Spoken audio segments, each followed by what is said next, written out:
That's it.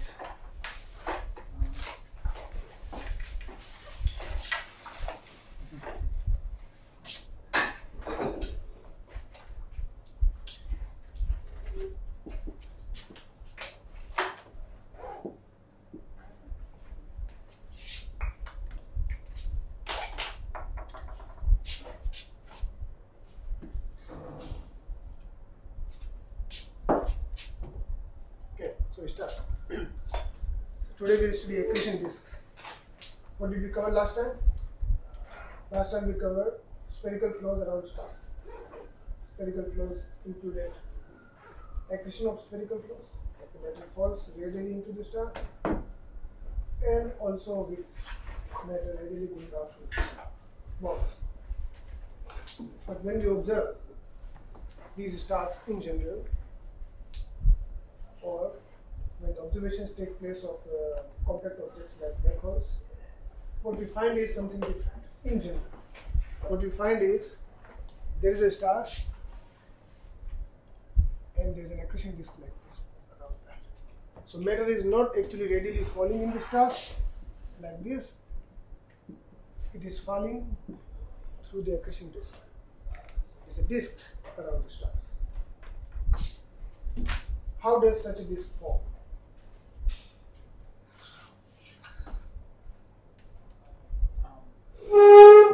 Matter is informing, but yes, it has some angular momentum, so it starts. Okay. But how that spinning matter converts into disk? It can keep on spinning. Suppose there is a star and matter is like this, surrounded. And it's readily falling in. Like, if that is the case, why it doesn't just keep on rotating and keep on falling at the same time? What we see is that it converts into an accretion disk like that. If there is an angular momentum, which is the correct answer. How angular momentum in this spherical cloud, which is infalling onto a star, converts into a thin disk? Okay, it's a very simple question. You have an understanding of that. It's more energy efficient, no?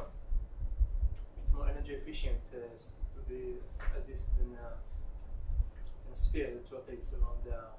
First of all, I don't understand this, and even if it is, how does that matter? Okay. We look at the solar system, right? There is sun and there are planets, but all the planets are in a plane. Okay, in the plane. Plane is like an accretion disk. What?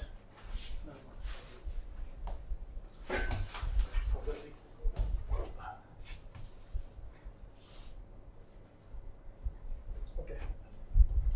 So in the solar system, all the planets are in a plane.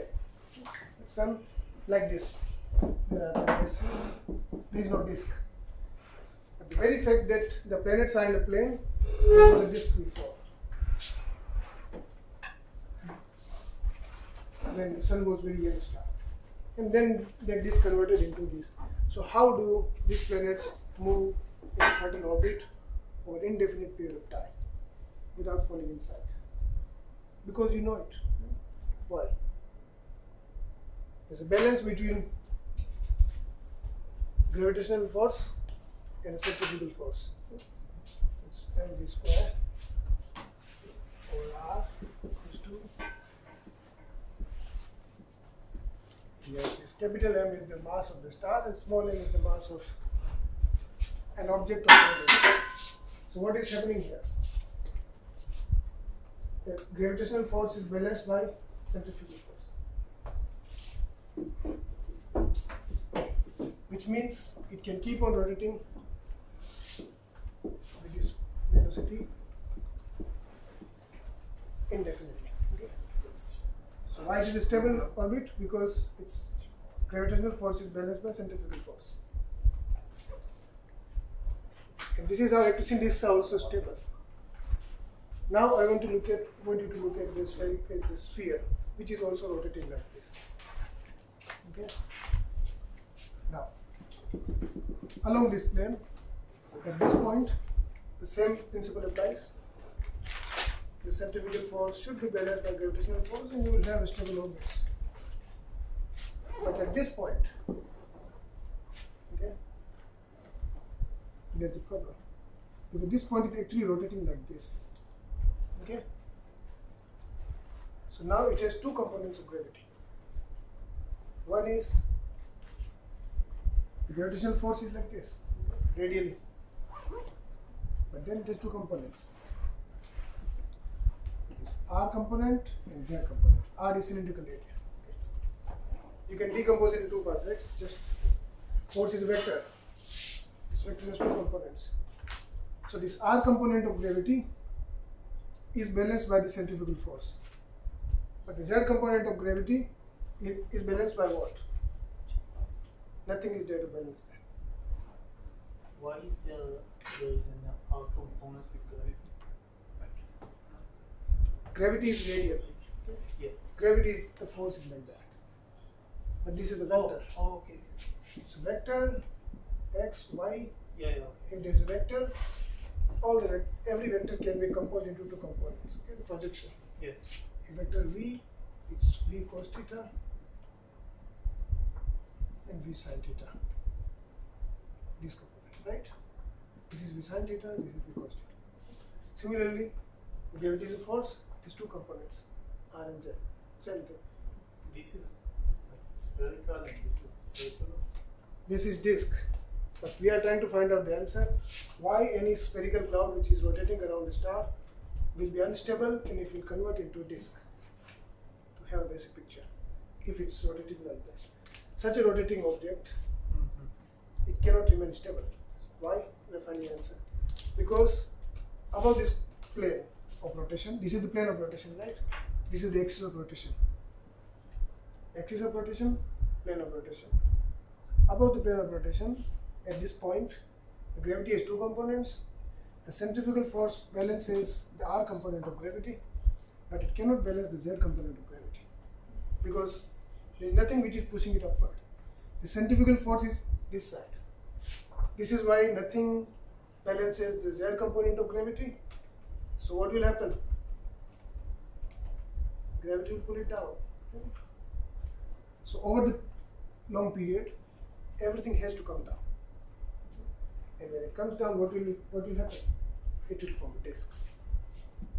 So in general, a spherical cloud with an angular momentum will convert into a disk. This is one way of forming a disk. There are other ways. So today we will study the dynamics of the accretion disks, but it is a little bit tedious, so we will not go into that much detail, but I will give you a flavor of lattice dynamics.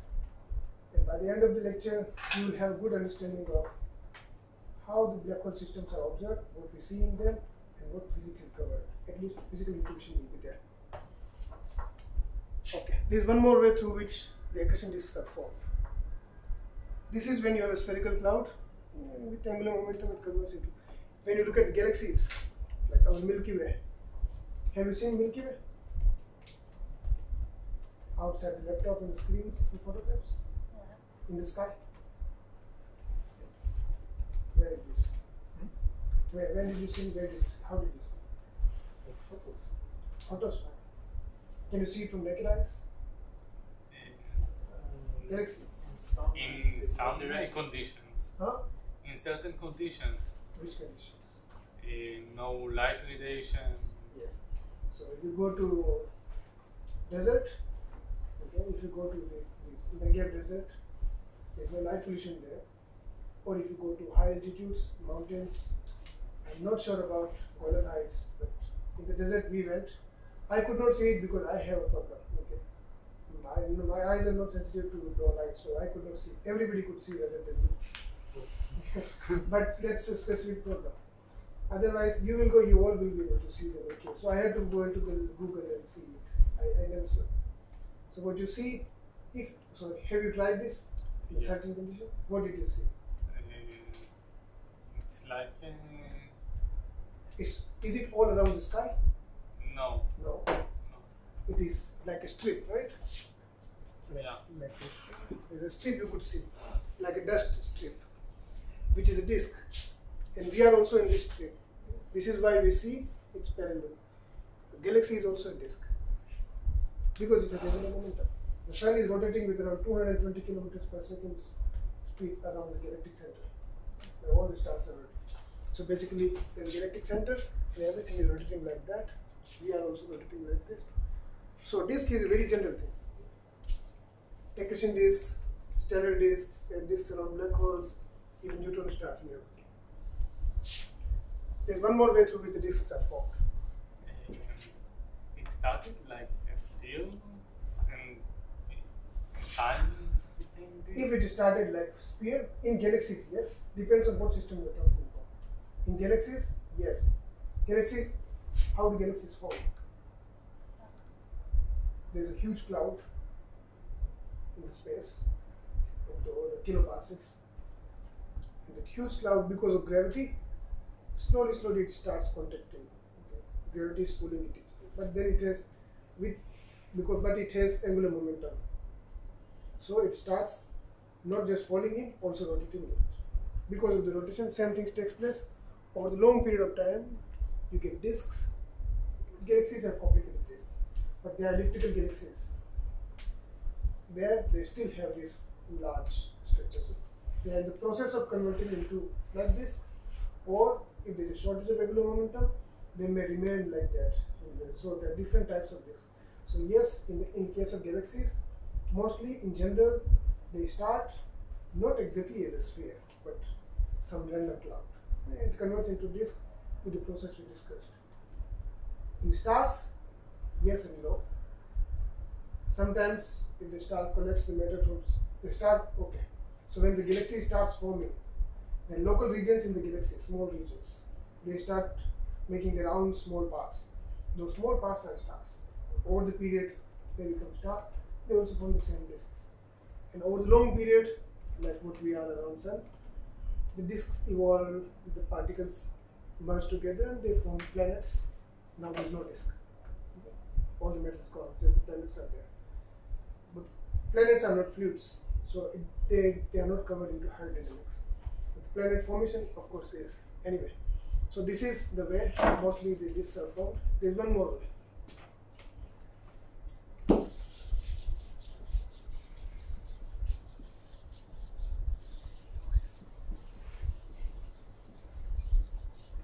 The accretion disks are there in around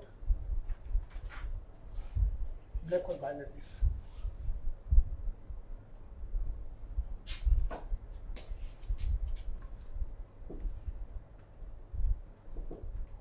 It's better to call them X-ray binaries.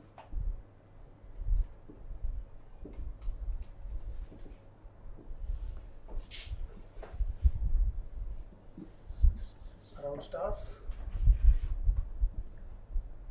Young stars, not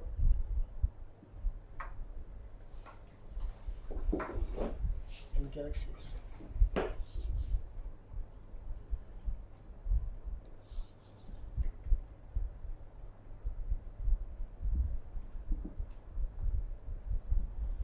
Especially active galaxies. Why I write that X-ray binaries? Because they are not always black holes, they emit in X-rays. By the end of the lecture, we'll see why they are called X-ray binaries and why, yes. What did you write here? Nothing is visible. Okay, the course is finishing, but my writing did not improve. Around means surrounding the black hole binaries. Okay. There's a black hole, we'll talk about it. And there's another companion star. Around young stars, Sun was a young star once. It had an accretion disk. And there are many young stars we observe with telescopes and around galaxies. Such disks are seen. So another way of forming a disk is, suppose there is a compact object which is rotating very fast. Okay. Let's say black hole as a moment, for the moment. You are aware what a black hole is, right? And there is a massive star far away. And the black hole and the stars form binary system. Just like Earth and Moon. Moon rotates around Earth, this star rotates around a compact object, just a black hole. Okay.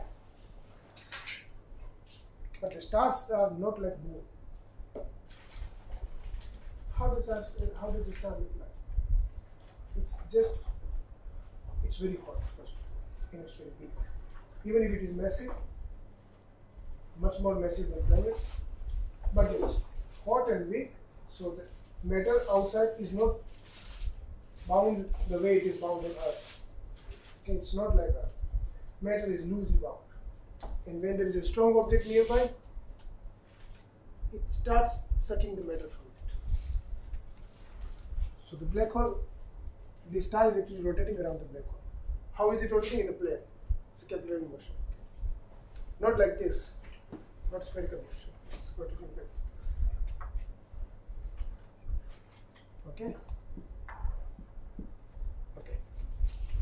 So when it rotates, it starts taking some matter from here. The matter starts leaking. But because the star already has angular momentum, this matter, if you look at from the on the other side, like from face on of the system, not the edge on, this matter starts leaking from here and it spirals into the black hole. The black hole spin too? Yes, in general black holes do also spin, and they may not spin, so they have a spin parameter. If the spin parameter is 0, they don't spin, but in general they have very high angular momentum. Okay, so when the matter falls inside, it forms an accretion disk as well. Because the star is already rotating, it has an angular momentum. Angular momentum remains conserved. Now there is a problem in forming this kind of disks. Previous one was fine, everything is spherical, so it comes down and forms a disk. Here there is a problem. Do you see the problem? In the beginning, when there was no matter leaking from the star, it was rotating with constant angular momentum. When some mass just drops out, it also should start rotating like this in a certain orbit, following the same Keplerian law I brought there. Like it's a centrifugal force mv square by r should be equal to gravitational attraction, and it will keep on rotating at a certain orbit indefinitely, but it will not form a disk. Yeah? It's pretty obvious. It just keep on rotating there in a certain orbit. In order to form the disk, it has to fall inside. How will it fall inside? It's a big problem. It's partly solved, but there are still gray areas. We can approximate it by a correction of the GR with R2 minus 3. So what will happen with it? First of all, there is no GR is required because it is We required. approximate it with an Newtonian potential, but not this one. Yeah, but when the star is far away, this is perfectly okay. Okay. Matter is leaking from here. You So need GR correction when the matter comes very Viscous close. friction. Hmm? So viscous friction. Viscous friction. Okay, that's a good answer, but there is a problem in viscous friction too. When you look at fluid on Earth, there is a viscosity. But this astrophysical fluid, they are very tenuous. Density is very low, extremely low. So there is no molecular viscosity. The typical viscosity we talk about nu, that we have talked about, or eta, eta by rho is nu. No such viscosity. It does exist, but if you calculate, it is negligible. So that conventional viscosity doesn't work. People have calculated. So if you calculated the, I may give it as a question in the assignment, or may not. If you put the molecular viscosity here for a typical astrophysical system, matter from star, it takes around 10 to the 50 years or something to become a disk, which is much bigger than the edge of the universe. So that viscosity is technically zero. So it has to have some other form of viscosity. So previously people did not know what viscosity they had. In 1973,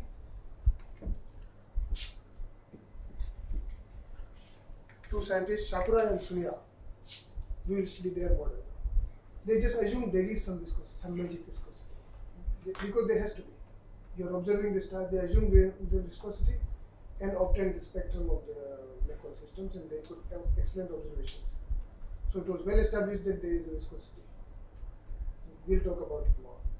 In 1992, that viscosity Vias was given, that we'll talk about at the end of the lecture. But before that, they just assumed something and it worked very well. Okay. So we found out two ways through which the disk can form. One, the disk forms around the spherical clouds because it has negative momentum. And second, the compact object is sucking matter from a companion star, and it has viscosity because it forms the disk. Okay.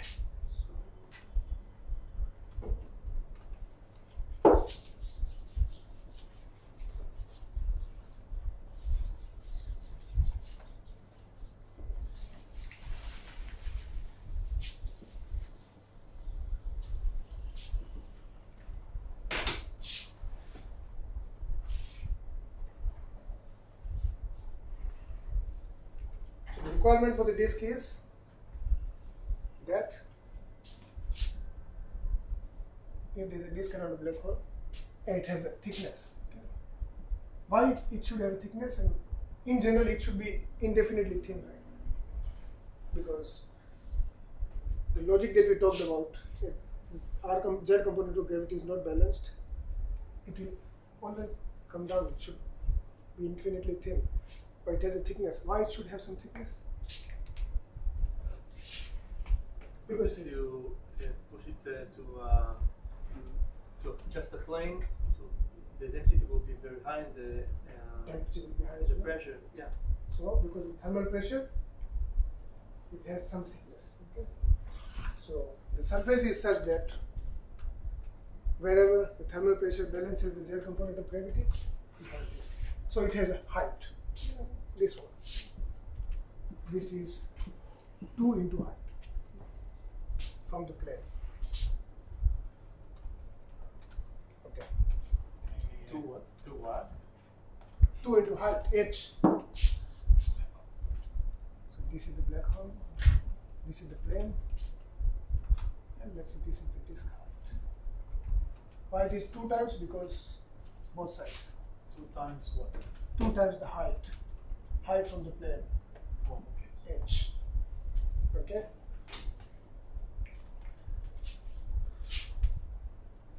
Okay. But the required condition for a disk is, how do you define a disk?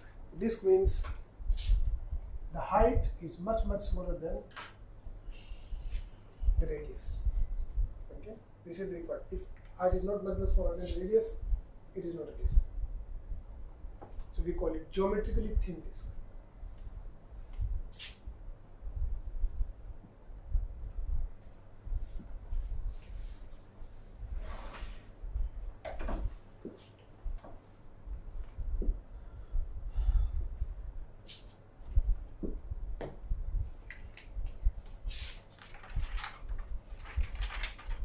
We'll talk about how viscosity forms such disks.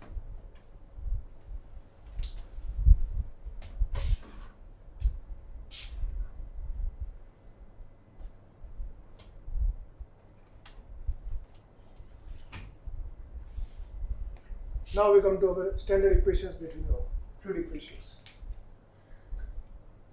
Which one? Which one will apply here? Which equations of motion will apply here? Wave equations. Wave equations, hand limit equations, Euler equations, Navier-Stokes equation. Which one will apply?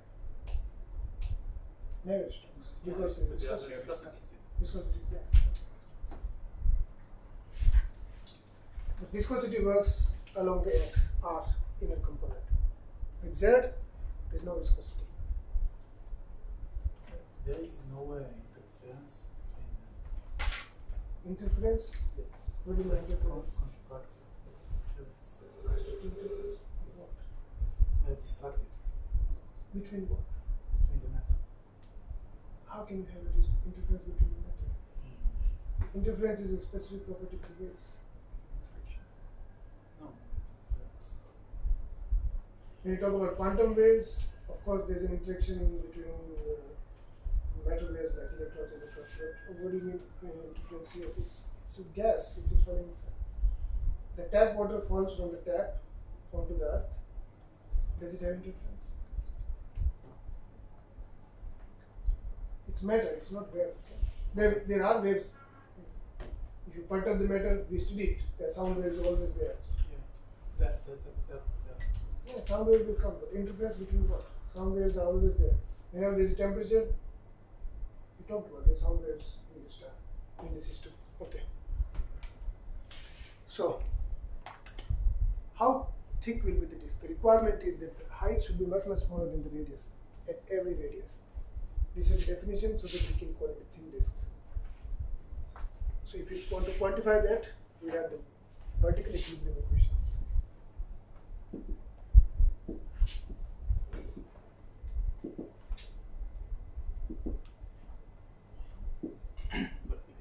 Vertical equilibrium means equilibrium along the z-axis. Z component of gravity equal to the thermal pressure.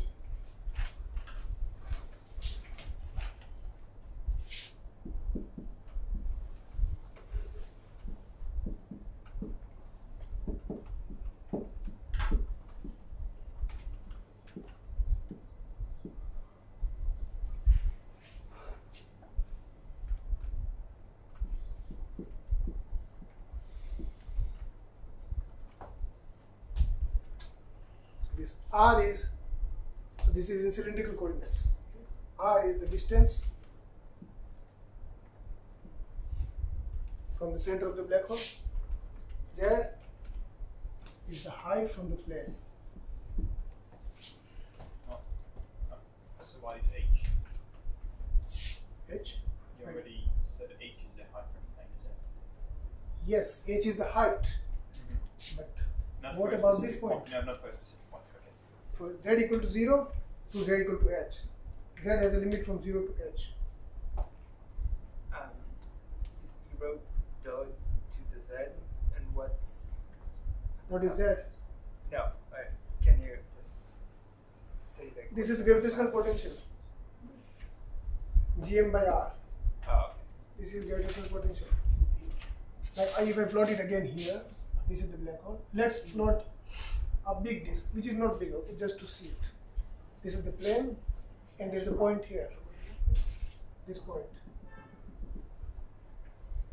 This point has two coordinates. This is R, and this is Z. Okay?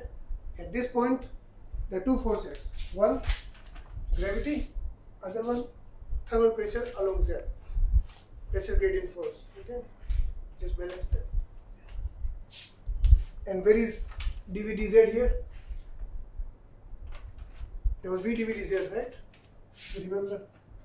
Del v del t plus v, something like that. Vz, vz. And then you have other terms like that. Where is this term? What is? I remove these terms because there is no motion along Z. This is equilibrium condition. The Z component of thermal pressure is balanced by the gravity, so there is no motion. Okay? This is why we remove these terms. So the only pressure gradient is balanced by, yes, gravity. Okay. And again we impose the condition that Z is much smaller than R, always.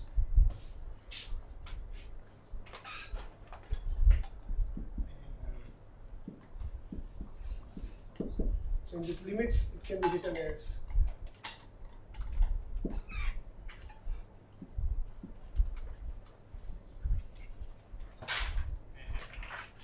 in the function gm, what's in the square root R square plus Z square. Is the radial distance. This distance.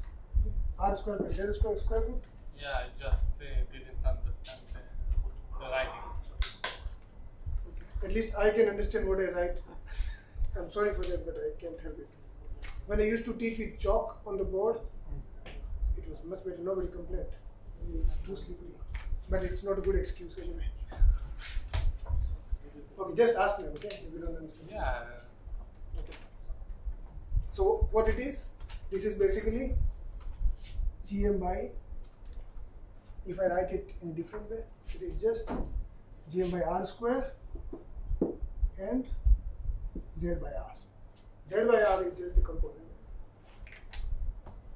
Z by R, just the component along Z. Okay. So this is the vertical equilibrium equation. Wherever this equation is satisfied, the matter will be stable. If dp dz is 0, there is no pressure gradient, then it will be infinitely thin disk. Like planets. Planets are around the sun. Of course, they are not fluid, but there is no temperature. So asteroid belts, there is no temperature. So it's very thin, extremely thin plane around sun. If you find out deviation, you will not find any deviation, because for deviation from the disk or the Keplerian plane, you need some factor like thermal pressure. You don't have it in the solar system, where everything is very cold. Okay, but in the young stars disks, it is not the case, and we are concentrating mainly on the disks around black holes. Without thinking so far how the disks are formed, we know viscosity will come into place. Okay. So now let's apply isothermal equation of state. What was the equation of state for isothermal system? P was rho c square. We used it multiple times. Equation of state is the relation between temperature, density, and pressure. When the temperature is constant, or in adiabatic case, you can write the relation between pressure and density in such a way. Okay? The C is sound speed.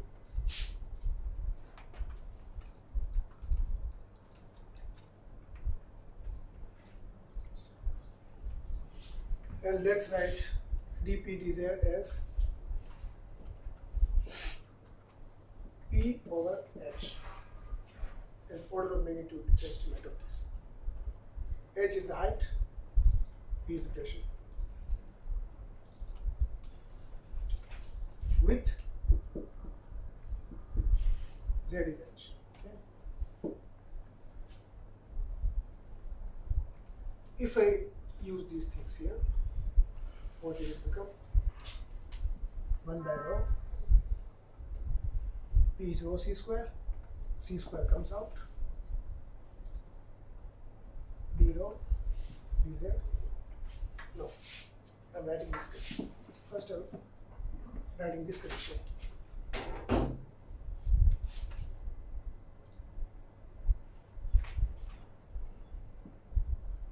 P by H.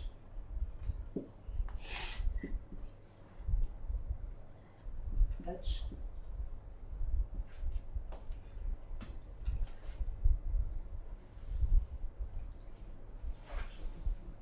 and P is rho c square.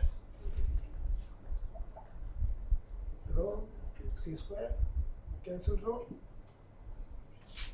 What do you get?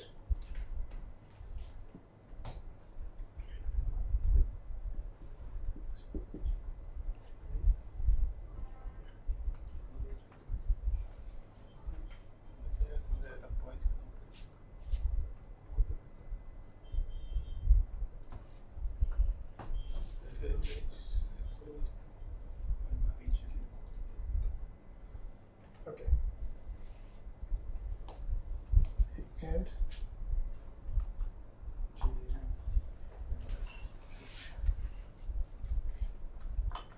H equals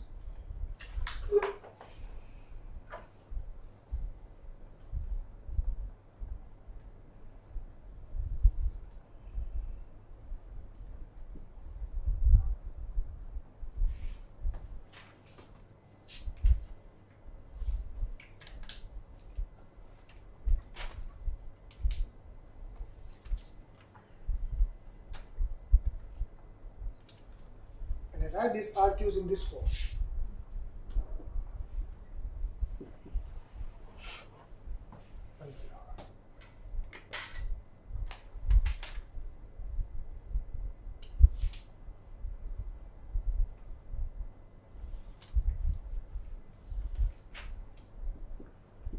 H equals C over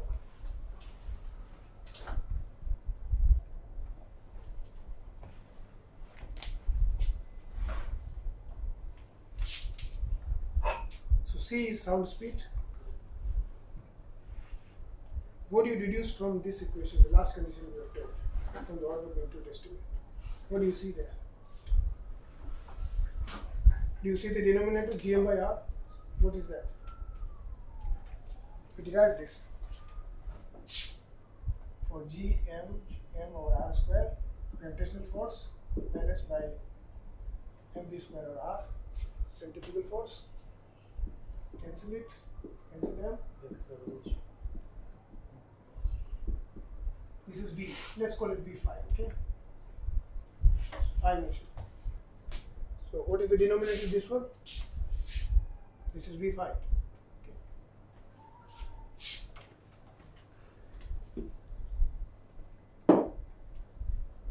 V phi. Now we can find out some physical insight from this. What do you see? Why I derive this? If you have to find out some physical picture of the disk from that, what will you find out?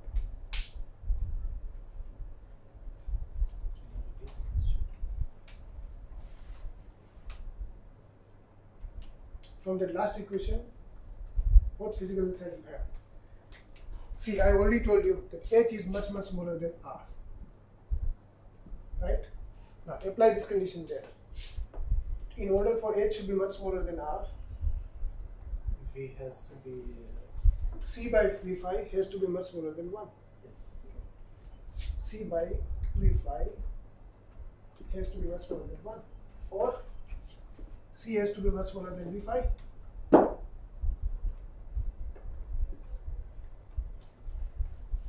Okay, this is an important result to derive. What does it mean? Yes.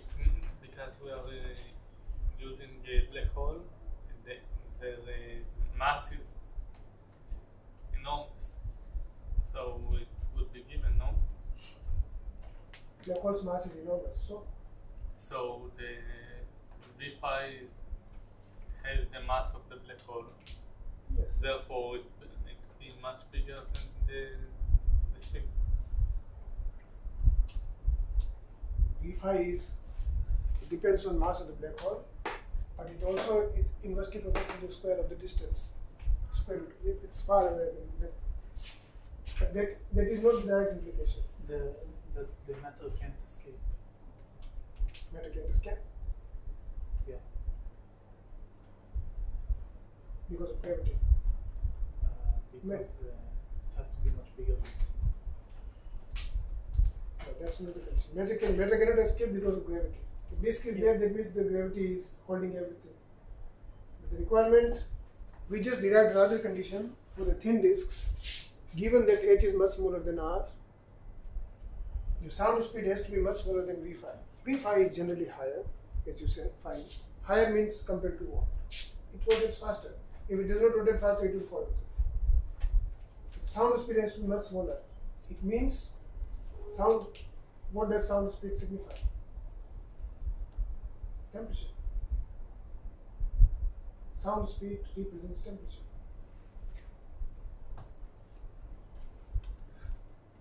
Sound speed basically is square root. C square is temperature. So it puts up a condition and the limits of. But you should be right away saying the physical insight here. It means that the temperature cannot be very high. Very high means what? Until the condition is satisfied. What will happen if the temperature is very high? If this condition is not satisfied, suppose C is equal to V phi. What will happen? C is basically square root of temperature. Okay.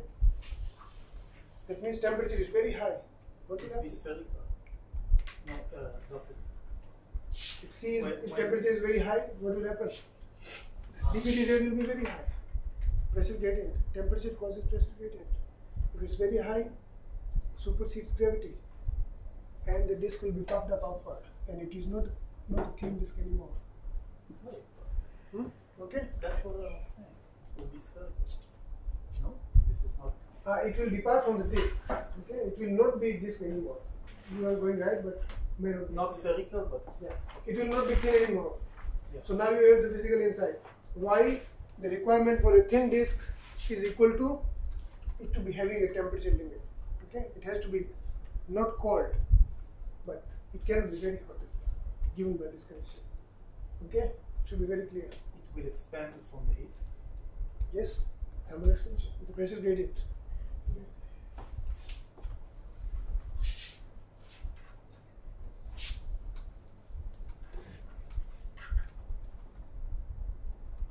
Okay. One more thing.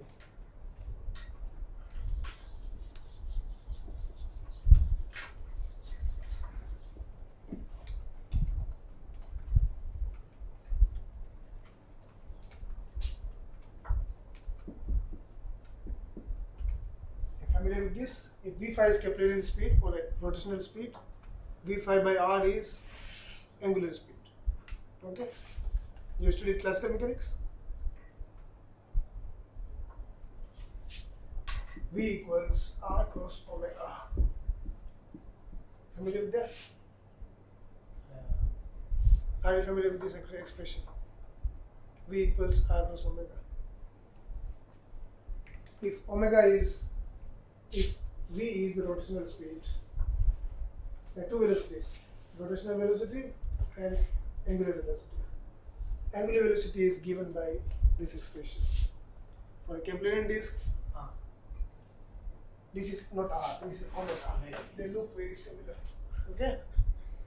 Now it's okay? V equals omega R plus omega. So omega is the angular speed. And the angle is 90 degree, so basically it is just multiplication. And V by R is omega.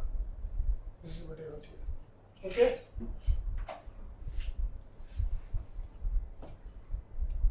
So this is V, this is 1 by R, this is omega. So you can write it like that right here. C over omega. This is the expression of height. Given omega is the angular velocity, the height is a function of the angular velocity and the sound speed. Okay.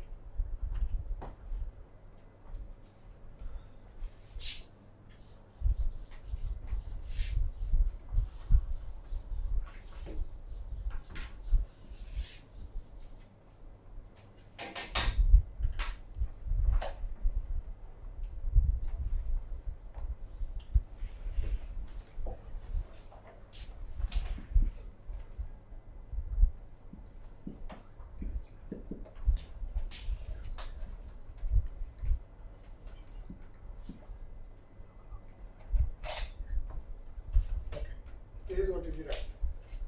Now we are solving this equation. We just did an order of magnitude estimate to find out how height would look like. What are the constraints on thin disks for its temperature or sound speed. Now putting P equals rho C square. Rho C square. It can be solved right away.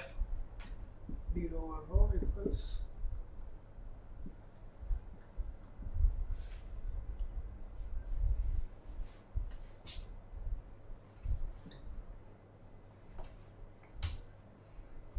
can integrate it both sides.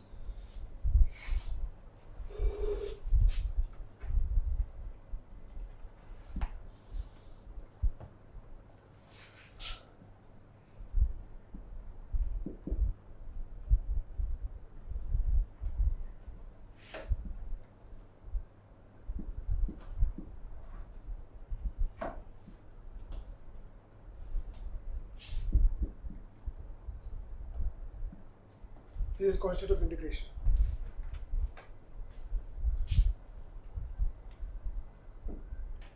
Now Gm by R cube is just omega. Okay, omega square.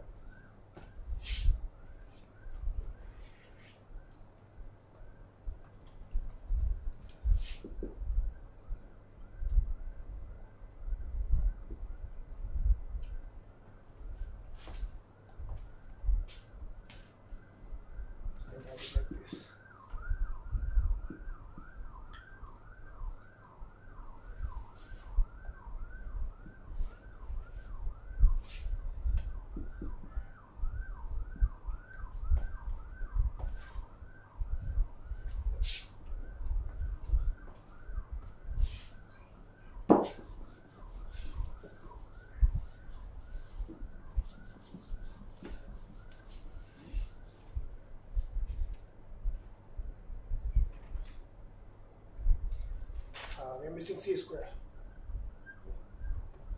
C square will go here and it will go here. You are not noticing anything. C square. Moksh, we assume it's isophemal? Yes.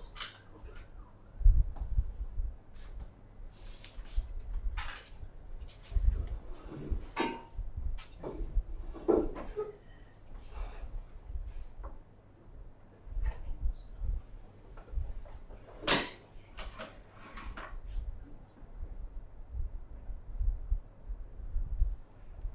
Okay.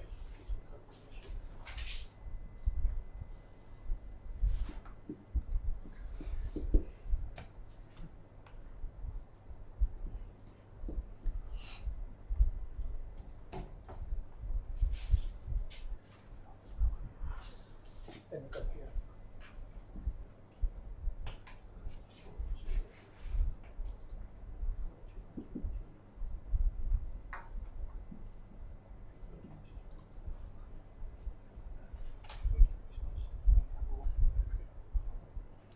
Oh, there's a minus sign here.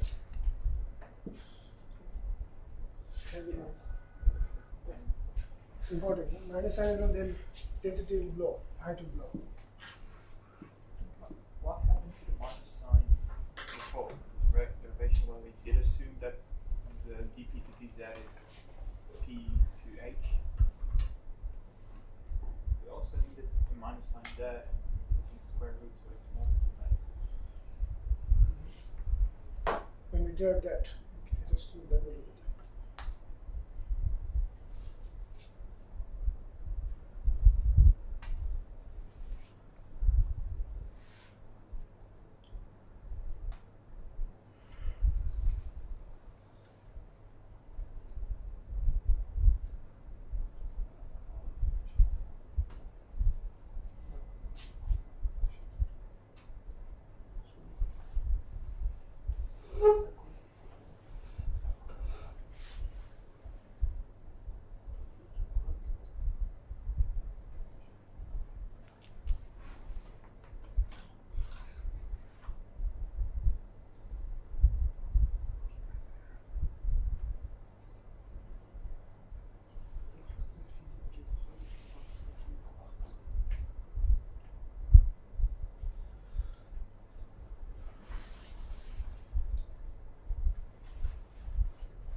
This minus sign is there, but then it will be unphysical.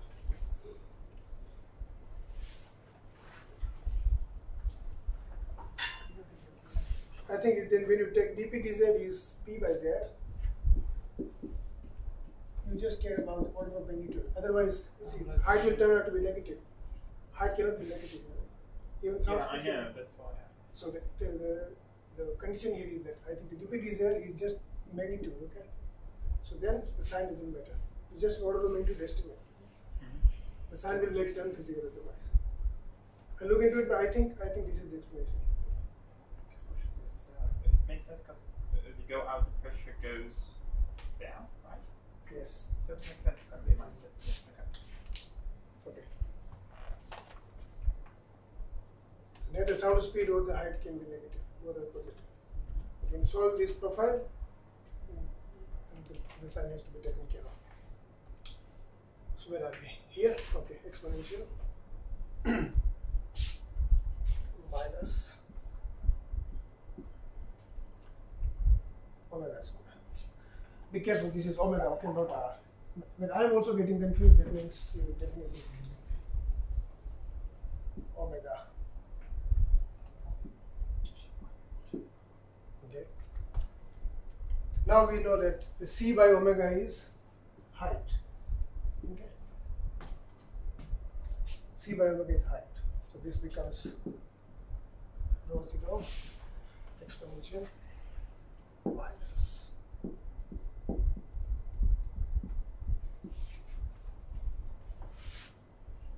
This is vertical density profile of the disk. What is the density profile of the earth? Gas, air. If you apply the same principle, you can calculate it, right? It's also exponential decay. The density here, density there, it changes exponentially in the same manner, but not just r square. You can work it out and find out what it is, but there is also exponential. So this is vertical density profile of the disk. What is rho 0 here?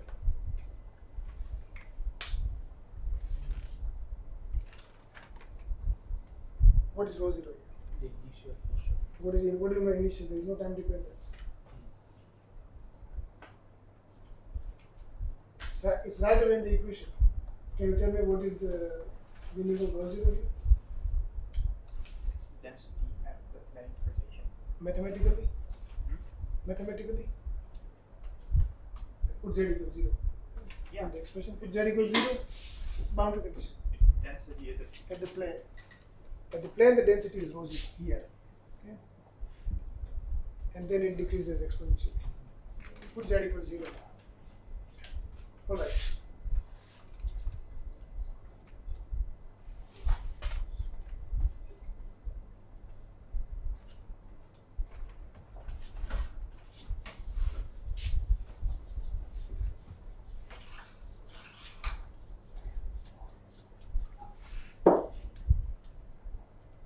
Now we come back to our first question. How did the disk form? Because of some viscosity, but not the conventional viscosity we talk about. But let's assume the same kind of viscosity. I'll give you a glimpse of what is the physical nature of it, which is still a kind of question. There are aspects which are not yet understood properly, but it's not the viscosity in the honey that you see, because the density is very low. So there is a viscosity. But in our viscous flows, we studied about the viscosity. What was the root cause for the viscosity? Why a fluid behaves viscous? friction. Friction between layers. Friction between the layers. Is there a friction between the layers here? Do you see that?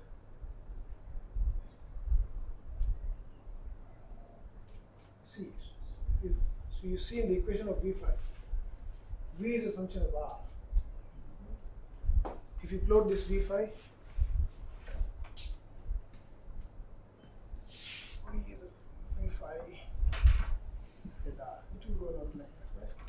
So in particular, if you take 2R, there is a difference in velocities. Whenever V is a dependence on R, the difference in velocities, there is a friction. But the only problem we had that given the densities in the astrophysical flows, this friction does not matter because they're far away. The particles don't even collide with it. It's collision-less plasma. On Earth, when you see this gas, it's extremely dense gas, particles actually collide with each other. The mean free path of this gas is around, how much is mean free path? It's 10 to the minus 7 centimeters, much smaller than micrometer. It's very small. Particles just collide with each other. But this is not how the matter is what we talk about. It's collision-less. Two particles do not collide with each other. They just go past each other, but still they interact. How? Radiation. But, yeah, it's charged particles. Electrons and protons, they interact with the Coulombic force. So just with that Coulombic force, they maintain this fluid structure. So they don't even collide with each other, far away from each other. It's called collisionless plasma in general. If you go interior of the star, inside the sun, there they collide, very dense. But outside they don't. In the solar winds, etc., they don't collide.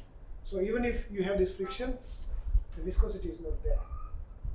The solution of this problem is in magnetohydrodynamics. Do we have a course of magnetohydrodynamics? MSD, yeah. Okay, so if you have a course in MSD, you see how magnetic fields create this. I'll give you a glimpse of this. Okay, I'll explain this. Okay, I will explain this physically. We'll have a picture of that. But just because looking at these collisions, the molecular viscosity is close to zero. It takes indefinite time to form the disk. Anyway, we come back to our question. So suppose there is viscosity, but that viscosity will also be governed by friction between the layers, whatever is the physical nature. So if I take this omega here, you remember the viscosity of the gradient of velocity components.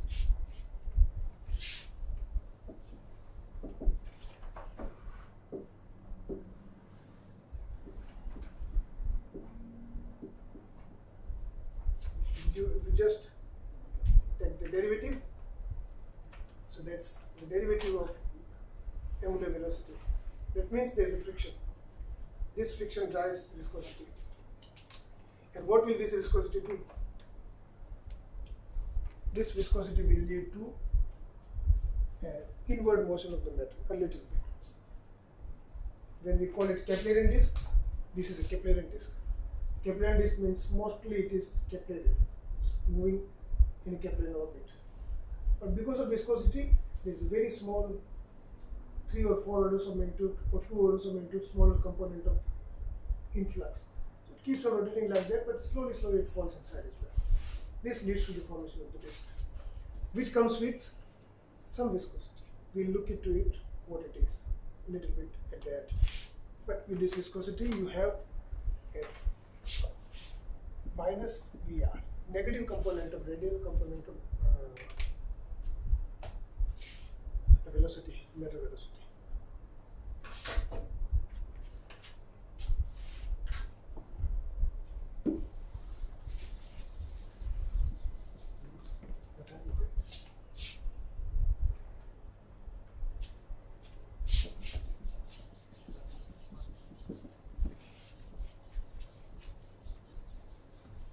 So when viscosity is there, what happens? What does viscosity do? One thing we talked about, it drags the layers and it leads to a kind of this inward flow, but what else it does? Energy dissipation. Dissipates. It takes away the energy. Viscosity is a dissipative factor. It takes the energy. Where will the energy go? Thermal energy. Thermal energy. And then radiation. We'll see that it radiates in X-rays mostly. This is why we call all these objects X-ray binaries. That we'll see it. So now we'll look a little bit of glimpse into how this viscosity causes the dissipation and how this dissipation causes the emission and how this emission, then this emission allows us to observe them. If you point a telescope towards such systems, light is coming from there. Black hole does not emit anything. Black hole doesn't emit anything. So you get nothing from the black hole. But you get radiation from the surrounding disk. And the disk is emitting by what? Viscous dissipation. So the dissipation, viscous dissipation.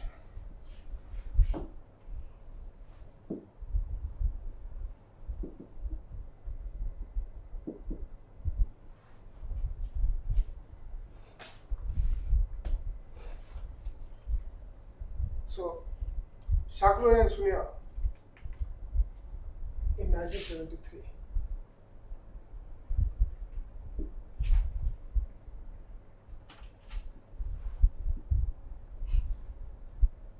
In 1973, we are well aware that there is no viscosity in the disk, the matter, but You know, if there is no viscosity, you don't see anything. But you should. Why do you see stars then? How do stars emit radiation? Black body radiation. Black body radiation. Stars are hot and black body. Disks may not emit. Once the matter has come out of star, you see the star, you see the sun, but you do not see the radiation from the wind directly. You see very close to the surface, but once it goes far away, you don't see them because they don't emit, they're very cold. So the same thing you expect from the surrounding star. If the matter is falling inside, it should not emit anything, but it does. Okay? This is why the question was, there should be some kind of viscosity. That they did not know. But this is how science is done. Because there is some viscosity, they did not know what it is, but they assumed, let's assume some viscosity and try to find out whether we can explain the observations of it. Yes. I didn't really understand that part. Which part? The viscosity.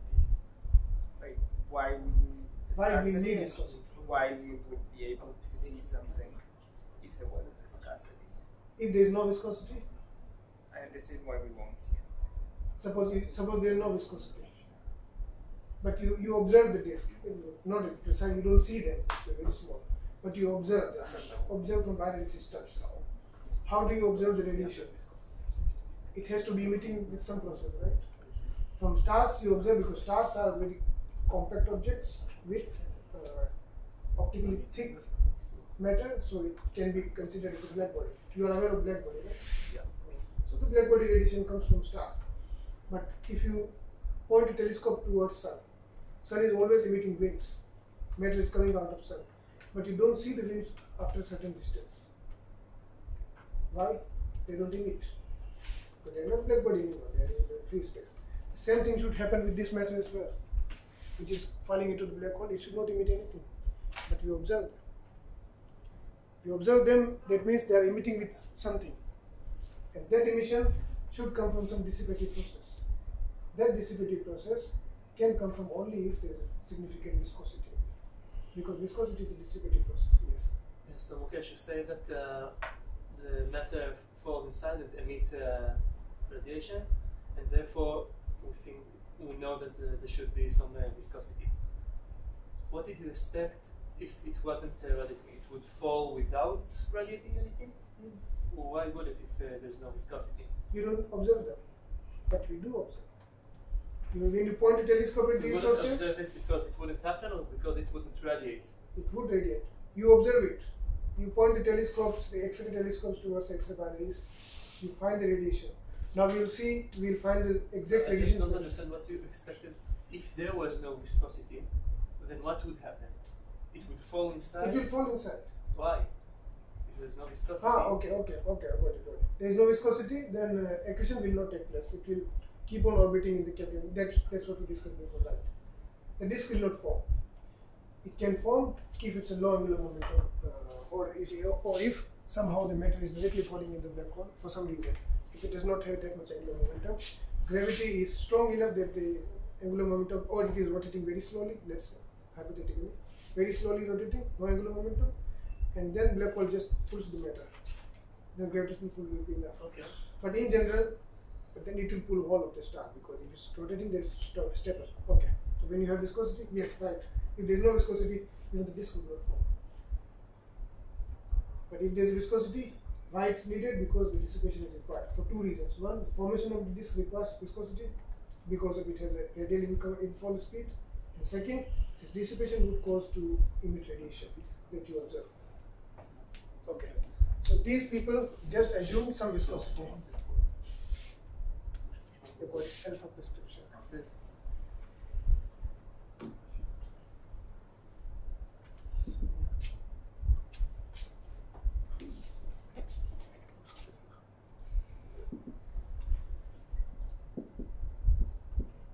They assume that viscosity parameter is called alpha. I will tell you what that is. So nu, let's say nu kinetic or nu.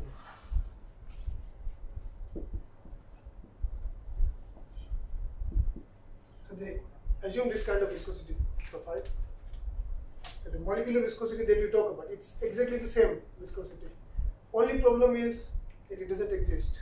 Okay? in such systems. But they still assume there should be some viscosity, and now we know what it is. That we'll talk later. It is given by some alpha parameter which is between 0 to 1. 0 to 1, this alpha. So alpha is between 0 to 1. And C is the sound speed, H is the height of the disk. H represents the temperature of the disk. Wait, can you explain what is VK? Nu, this is not V, this is nu. This is viscosity, molecular viscosity. Okay, and what is alpha? Eta or nu is just eta over rho. Ah, Okay. Viscosity, what we have studied, this is something. Alpha is just a parameter. They introduced this parameter. This is an assumption. They've introduced a parameter alpha, which represents this molecular viscosity, and it's a function of disk height and sound speed. alpha is the dimensionless. Yes, alpha is dimensionless. Okay. All right. So now we will not do very detailed derivations of the dissipation because it's very lengthy and it's very too technical. But we'll have a picture of that. Okay. It's not the scope of. I still kept this because I wanted you to.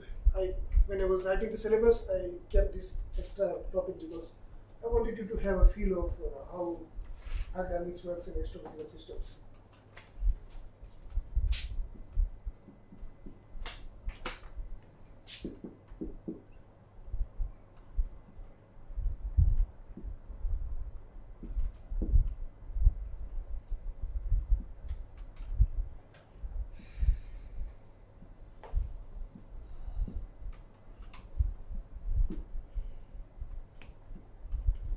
Okay, we'll still understand this equation. This is energy dissipation per unit area. Now disk is thin. Suppose it does not, it's not very thick, which is true anyway. So in the disk, you have a disk like this.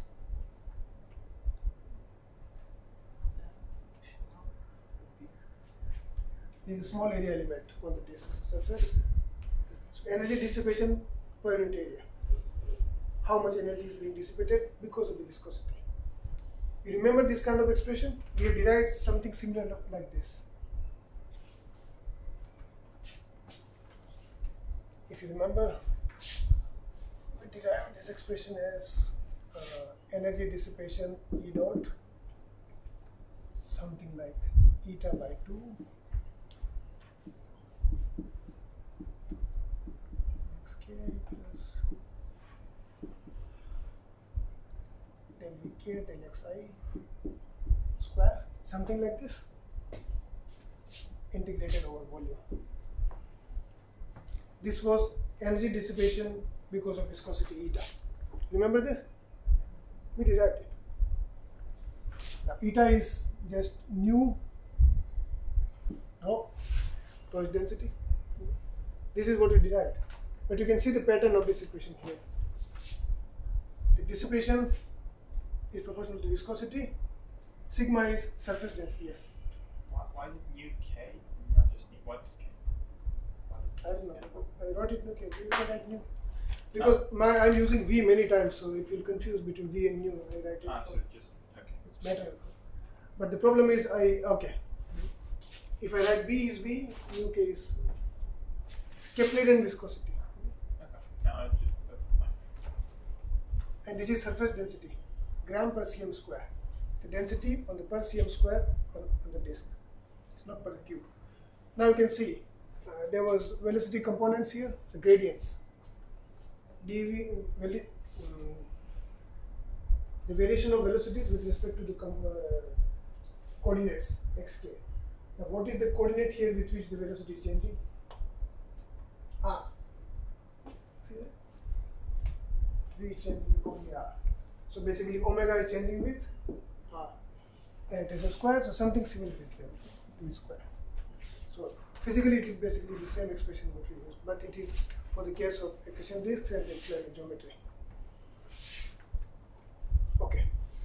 So this is dissipated energy because of viscosity, given viscosity Vk, nu k, which they assume to be like this. Now because of this nu k, what it leads to? it leads to radial infall of matter. Matter not just rotates, but it also keeps on falling inside. So it has infall m dot. So this nu k sigma is proportional to the m dot. M dot is m dot is. Did we talk about m dot in last class? Oh, The rate of matter passing, it's accretion rate. M dot is accretion rate.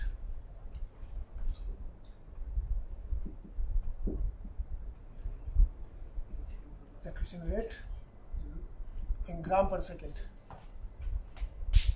Okay, so let's talk about this a little bit. If you want to go and try to see the original paper in very much detailed insight, you can look at this paper. Okay? I'll add it in the notes as well. So let's look at m dot first a little bit, and we'll come back to this.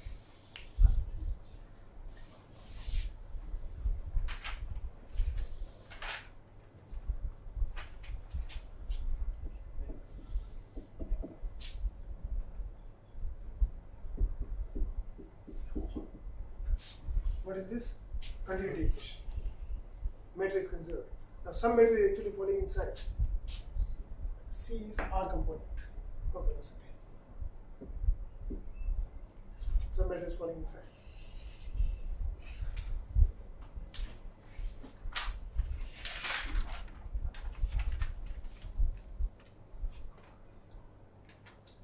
If the system is time independent, now we assume that the disk is stationary. It took very long time to form the disk. It formed the disk, and now it is stationary. Yes. And what is sigma here? What does it represent? Surface density. Okay. It's gram per cm square. Yeah.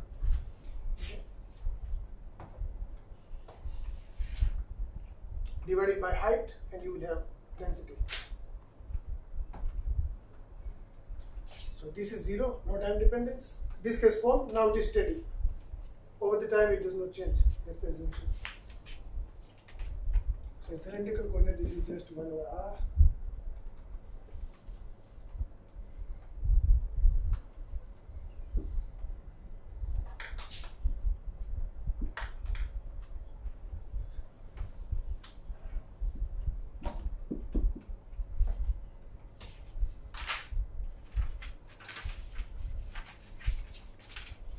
So you integrate this part turns out to be constant. And if you write it in terms of sigma, it is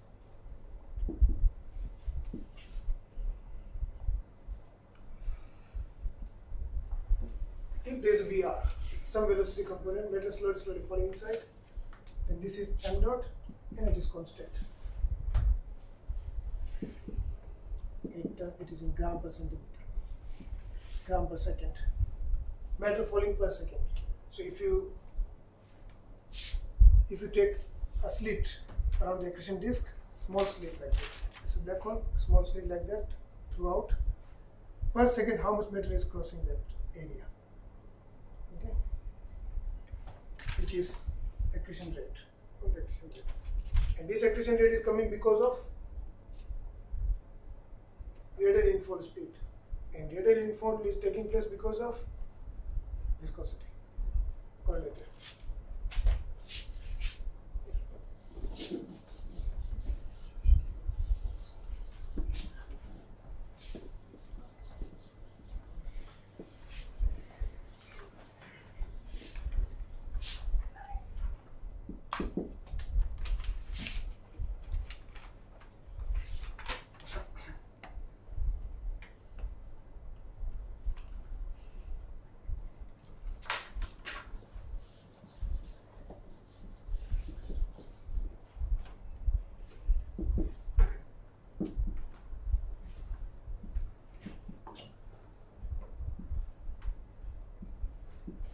You can put the value of omega from here, find the derivative, multiply with r square, and then you will get this.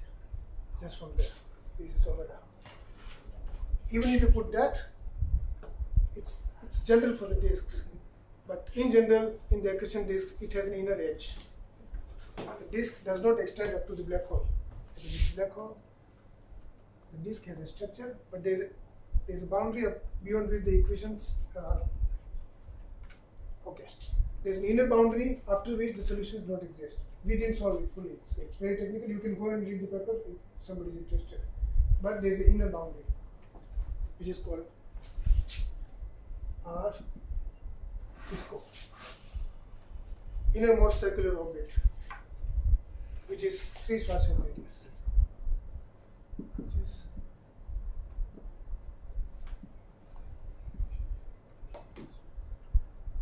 now we have light speed here because we already use C for sound speed. So for light speed, I will add C0. Okay? So there is a limit inside, and there are boundary conditions up to which the dissipation takes place. You put everything, use this equation. Finally, it is given as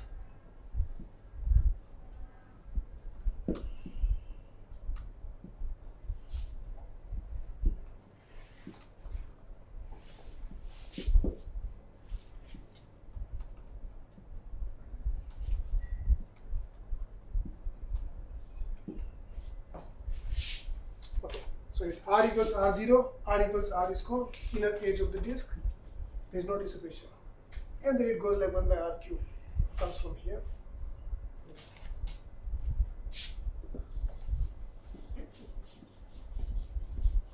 Now what is this? This is energy dissipation per unit area. From the per unit area, in a unit time, how much energy it is dissipating away. When you point your telescope towards it, you should be able to see this energy. But when you point the telescope, what do you observe? How will we find out that whatever viscosity they proposed and find out this viscosity, this dissipation, it is true? How would you find out? Radiation. Yeah. Radiation. Radiation is just photons falling on the disk, falling on the CCD of the telescope. But what does it give you? It gives you 2 parameters. All of the astrophysics gives you 2 things, only 2 things. One, how the photons change in time, how the photons change in energy. Okay? Different energy, we call it spectrum. What is spectrum? Frequencies, different. You have seen prism, right? Prism, you shine a light and it distributes into different colors. Different colors of lights are, you have seen rainbow. Rainbow is a spectrum. Different colors mean different energies. So your light is broken into different energy parts. That is spectrum. The telescopes have CCDs, they can also track which energies photons have come. How many photons have come of which particular energy. This is typically what we call a spectrum. Flux of the photons with energy. Whatever nature of it has. If you look at sun has a black body spectrum. Yeah. Typical.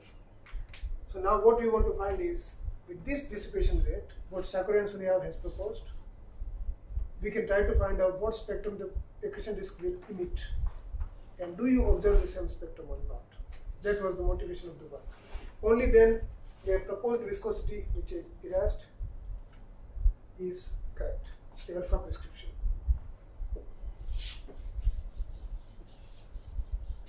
How to convert this into spectrum? That's our next point. So let's find out disk spectrum.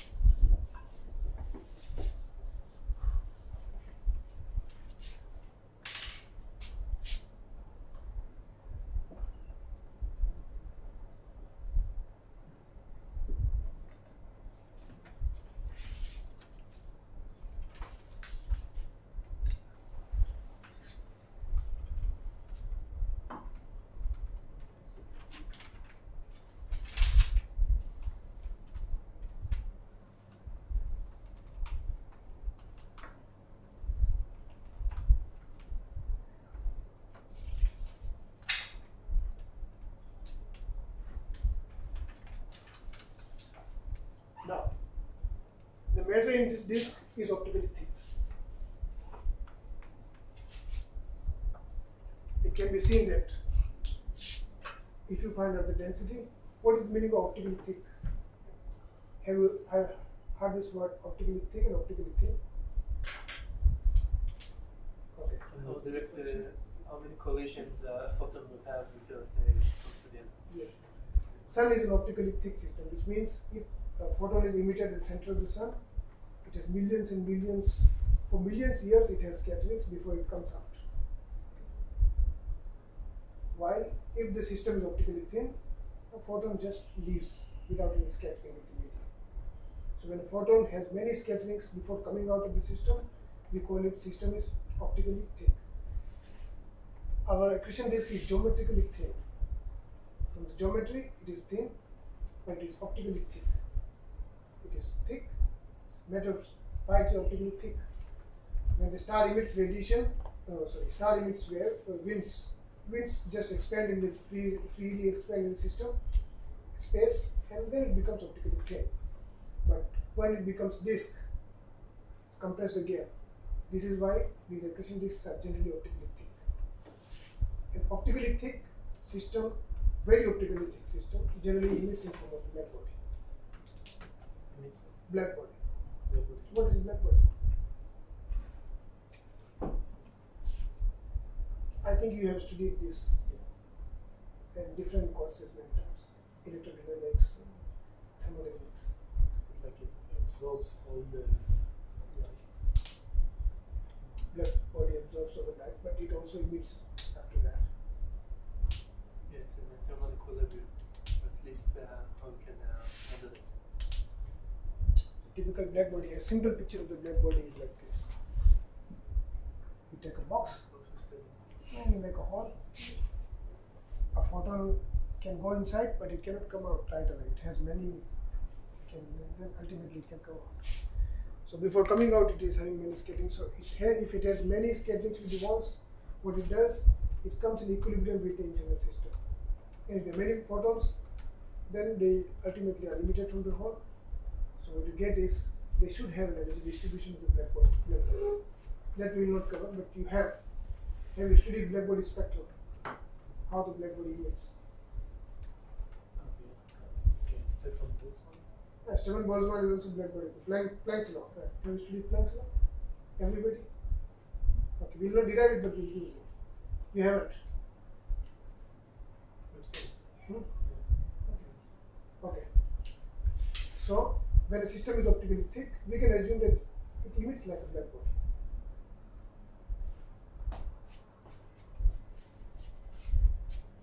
So, if it emits like a black body, you talked about Stefan Boltzmann law. What is that?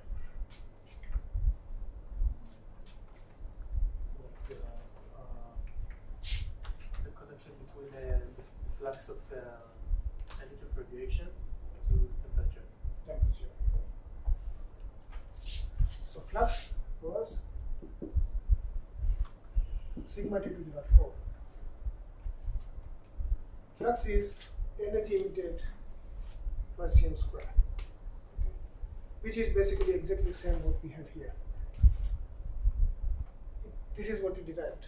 If it's black body, we have derived this from Stefan Boltzmann's law. You can equate that. This works only when the system is optically thick. Because the disk is geometrically thin, the matter is compressed, it is reasonable to assume that it is an optically thick system. So this is equal to sigma T to the power 4. Now what is T? Temperature? What temperature? What does this equation give you? It tells you the temperature of the surface. Temperature profile of the disk, yes. Temperature of the surface. But now temperature is a function of R. It is different at different location of the disk. Okay. Now there is a problem here. You see the problem? We assume isothermal system. Temperature is constant.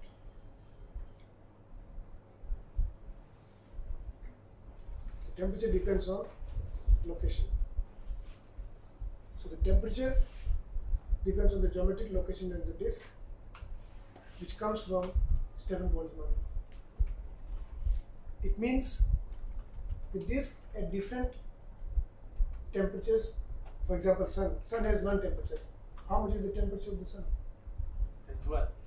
Depends on the surface, photospheric surface. Thousands of degrees. 6,000 Kelvin. Okay, 6,000 Kelvin. So when you get the spectrum of the sun, it is associated with single temperature black body. But the disk has a problem. We have temperatures are different at different radii. So what will happen? Your telescope will observe. What will it observe? Only the surface. Hmm? Only the spectrum of the surface. The surface has different temperatures. So each point emits one black body. Then what you will get is the collective black body spectrum. It's multicolored black body, you can call it multicolored black body. So you have to actually integrate it. Look at the entire disk.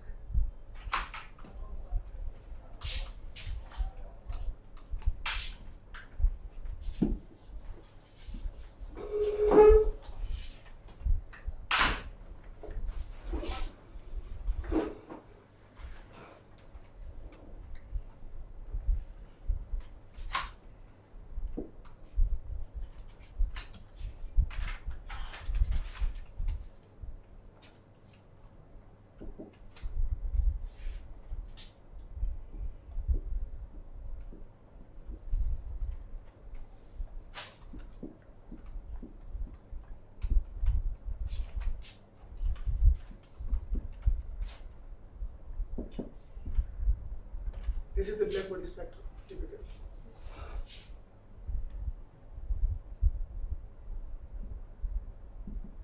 Parts per same cube, same square. Per hertz.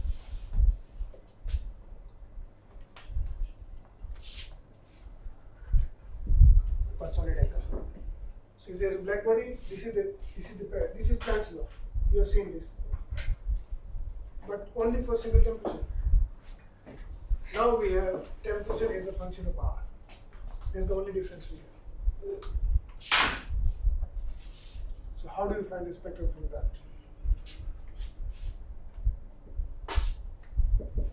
The spectrum that you obtained is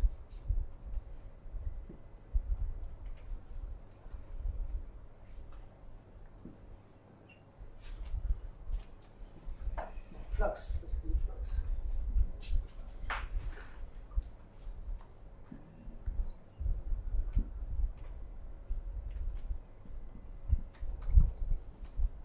Now this I nu is a function of R. Why? Because the temperature is a function of R. Given temperature, given latitude limit. So at a particular R, you will have one I nu. Then you have to integrate it over one of the disk. Okay. What it is? What did I write here? This is I nu integrated over small r, because it was small r. It is integrated over entire disk. I nu integrated over entire disk. RdR 2 pi is coming because of the integration along phi. This integration is along radial coordinate. The 2 pi is integration along phi, and cos I is, because I write it general, if there is a disk like this and the observer is here at certain angle,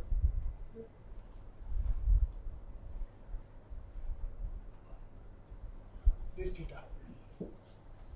So spectrum will be different based on the observer's location. So cos 0 means the observer is along the axis perpendicular to the disk. 90. Nothing. Because why don't get anything? Wait, what is theta? Theta is the viewing angle of the observer. The telescope is here.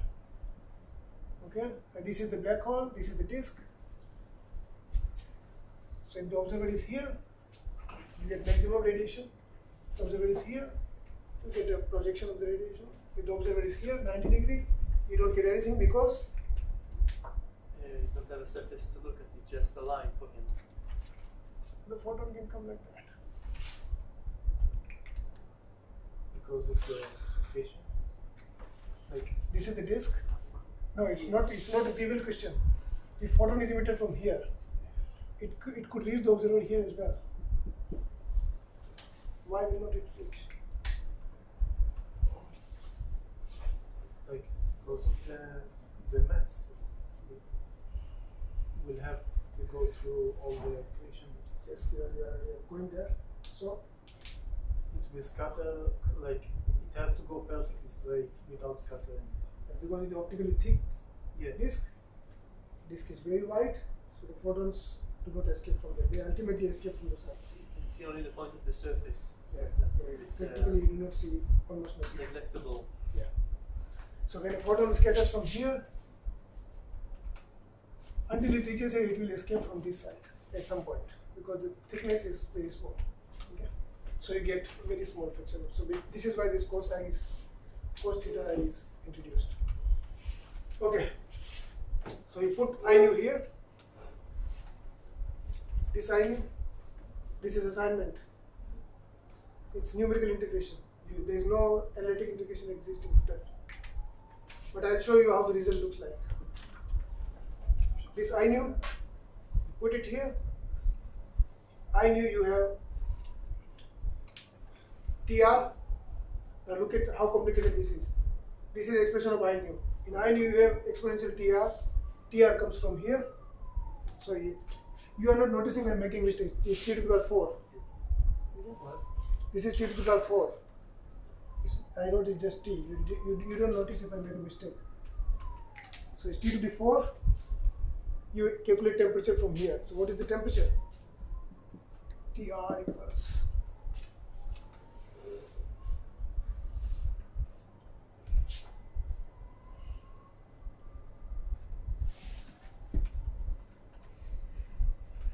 Fi sigma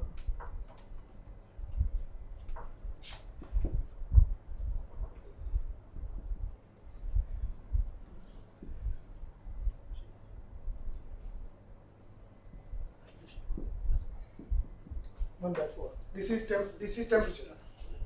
This is the expression of temperature. This long expression you put here. Then you put the entire expression here. Okay. Then you integrate it numerically. There is no analytic integration exists for that. What are the limits? Inner edge of the disk to outer edge of the disk. How big the disk is. Free parameter. Only condition is R out must be much greater than R in. So you can put this 40 Schwarzschild radius. And you can put this 3 Schwarzschild radius.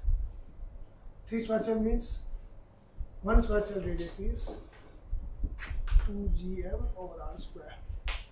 What is m here? It's black hole mass. Black hole mass, take it as 10 solar mass. Okay? Take m as 10 solar mass, put everything here. So you know coding, right?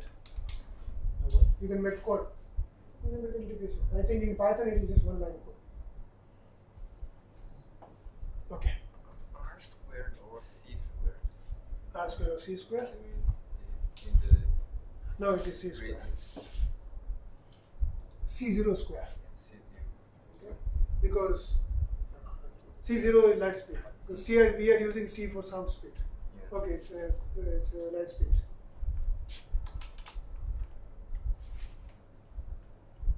This is C0, not sound speed, light speed.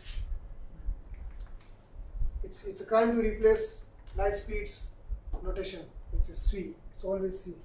But because we have been using C for sound speed, so we have to do the crime. Okay. So how does the profile look like? I'll give you physical intuition about this.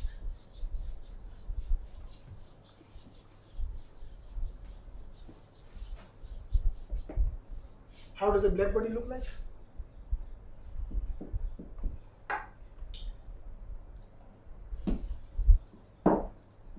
What is new here?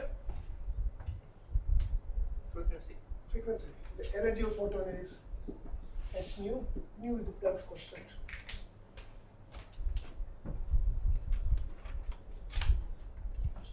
So you are aware what is the nature of black body radiation? What is the magnitude of its scope compared to the structure values? 3 Schwarzschild radius. R ISCO is 3 Schwarzschild. Oh, star is okay. This is R star is R ISCO. Okay. 3 Schwarzschild radius. It is roughly, you ask the magnitude, it is roughly 10 to the 6 centimeters for 10 solar mass black hole. 3 million centimeters. Okay. Now you know the nature of this, the spectrum of black body.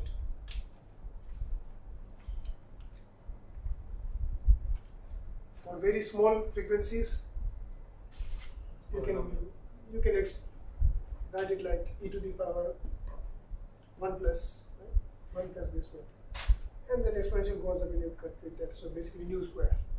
So f nu turns out to be nu square for small frequencies. It's Rayleigh-Jeans law. You're aware of that. High frequency, only exponential remains, you get exponential cutoff. So you get the spectrum like this. Okay. For a single black body. And this peak depends on temperature. Inverted, no? Hmm? It should go from 0 up and then go more smoothly No, no, infinite to 0. no. Oh, you're making a mistake. No, If you convert it into wavelength, Sorry. Understand. for wavelength it goes like that. Frequency it goes like this. Okay. Now we are dealing in terms of frequencies. So the convention is the low energy astrophysics is done in terms of wavelength generally, but the high energy astrophysics is done in terms of frequencies. But it doesn't matter. So this is Rayleigh-Jeans. You remember the picture from the wavelengths part, so that was. And this is Wien's law, this is Rayleigh-Jeans law. And this is Wien's displacement law, particular temperature.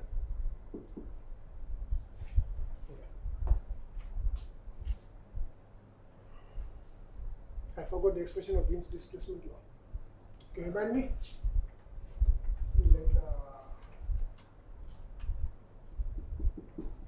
This is Wien's displacement law. Remember that? Yeah. Is it correct? Yeah. Check it, okay? But the temperature, the peak, this is temperature. It's right. Yeah. So this peak depends on the temperature. For different temperatures, it has different peaks. So for different temperature, if you find the expression, the spectrum will turn out to be like this. At different temperatures. This temperature keeps on shifting. Oh no, it's new, right? No, it's lambda. It's right. It's lambda. Yeah. So lambda max. Lambda max. or- Lambda max, yeah. Yeah. Lambda max is this one. Now it's the frequency, of course. So mu is c by lambda.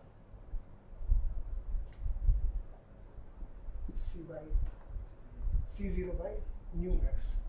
Okay. Now it is correct for this one. All right. Yeah, this is 10 to the minus 3 or something. This is constant. So you get something like this for different temperatures. But now what you are seeing here is much more complicated. This is all of this together with the range of temperatures. Once you put R equals R ISCO,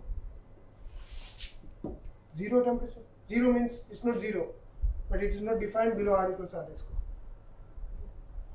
Outside that, once you go out, when R is much greater than R ISCO, it goes like 1 by R cube temperature, falls like 1 by R cube. So you have all different temperatures, and the final spectrum that you will get, what you will get finally. Can you guess with this expression, this plot?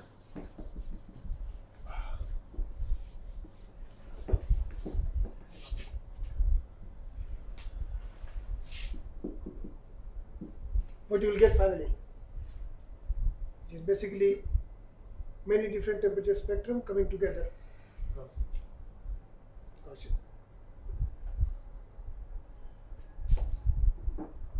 Okay, it was a wild guess, but it doesn't make sense. Okay, so at very small temperature, it still follows the same pattern because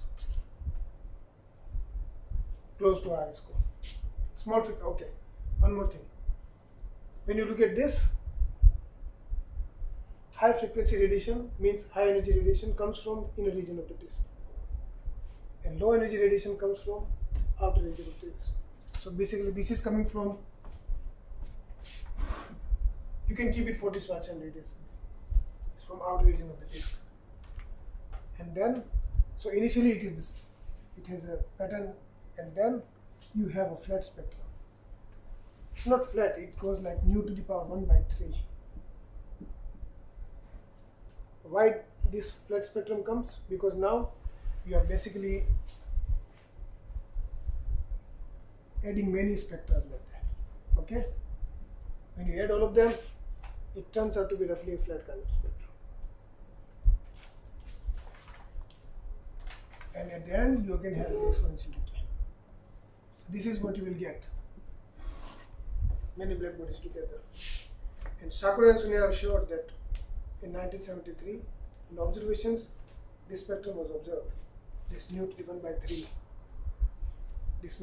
This gave them confidence that by hand put up viscosity that did not have physical meaning at that time.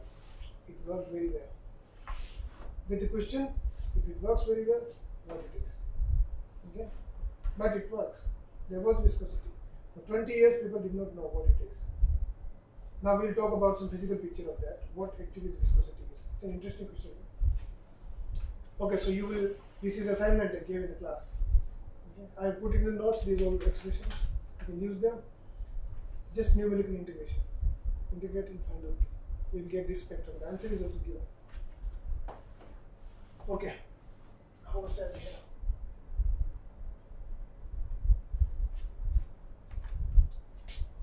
So what is the nature of viscosity? We talk about that a little bit. That's actually a part of magnetohydrodynamic course, but I'll just give you a physical picture of what it is. As I told you, the molecular viscosity doesn't work. Still, whatever they assumed was a molecular viscosity, but it doesn't work. What it can be? As you did not read about it, can you give a wild guess? Nothing can be outside nature. If you were in 1973, you read the paper and you found out that whatever they guessed the viscosity, it is working well, it is giving the spectrum, not the entire spectrum. We still do not understand the entire spectrum, but it gives the middle part of the spectrum. So the disks do exist. Then you would think as a student, as a researcher, what they can be the nature of the viscosity. It is still driven by the gradient of velocities. It is still generating from that because they took the same thing. But the gradient, because of the gradient, in conventional terms, viscosity does not exist, molecular viscosity. Still, what gradient can do? Any wild guess? I have already given the partly I have given the answer. And this is a case of magnetohydrodynamics, it is the magnetic fields. When the disk is magnetized, the matter is magnetized. It is shown that when the matter is magnetized, it drags the field line along with it, in ideal emission case. So field lines are trapped in the magnetic, in the plasma, field lines are trapped. So when the plasma is moving, it is taking the magnetic field lines along with it. Okay. So what happens is, it's a very beautiful process. This is black hole, and suppose there are two orbits nearby. There's one particle here, one particle here. Not particles, it's fluid moving. But and there's a gradient of speed between them. Now we saw that the gradient does not actually exist because they are too tenuous, they don't even collide, so they just pass each other with a negligible viscosity. What we need is much stronger than that. If the disk is magnetized, then these are connected by the magnetic field lines. And just to understand it physically, we can assume that they are connected like a spring. Just to have visual. Look, field lines just trap the particle.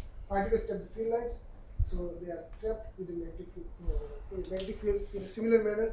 To visualize that, you can think that there is a light spring attached with that. Now what is happening? When it is rotating, which of these particles is rotating faster?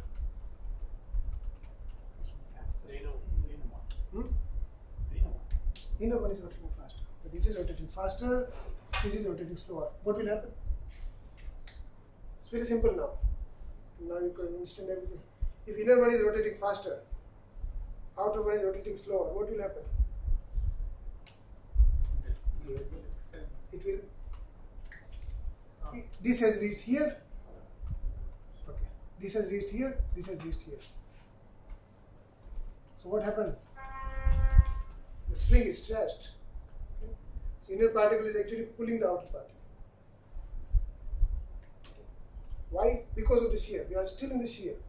Because of the gradient of speed. If there is no gradient of speed, they move alongside together.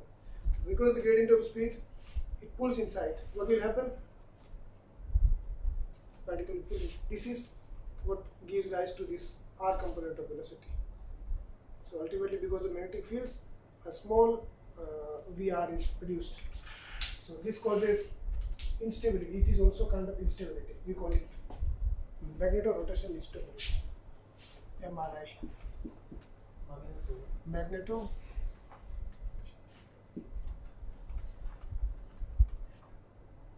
It is not the part of this course, but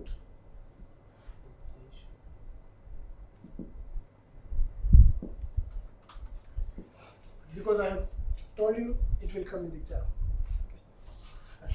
Just whatever I told. Okay. So to complete this is magnetorotational instability, and it causes, why it is instability? Stable mode matter is rotating like this. It's causing it to become unstable, and this causes turbulence. This is also not just viscosity, it's turbulence, but it is not the kind of turbulence we talk about. It is not the kind of viscosity we talk about. There are many people who still do not believe that there is something more to that. It is still an active part of research, but it works exactly the way the turbulence works.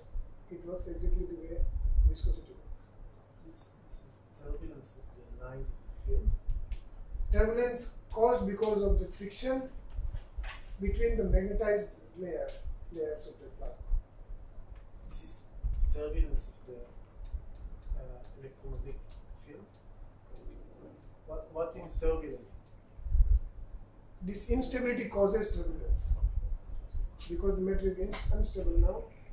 It is not linear anymore. Instability causes the system to become non-linear. So we call this a turbulent regime. It's very mild turbulence. Everything is still like a fluid, but because of this small viscosity, now the matter keeps on falling inside and it forms the disk. Yes?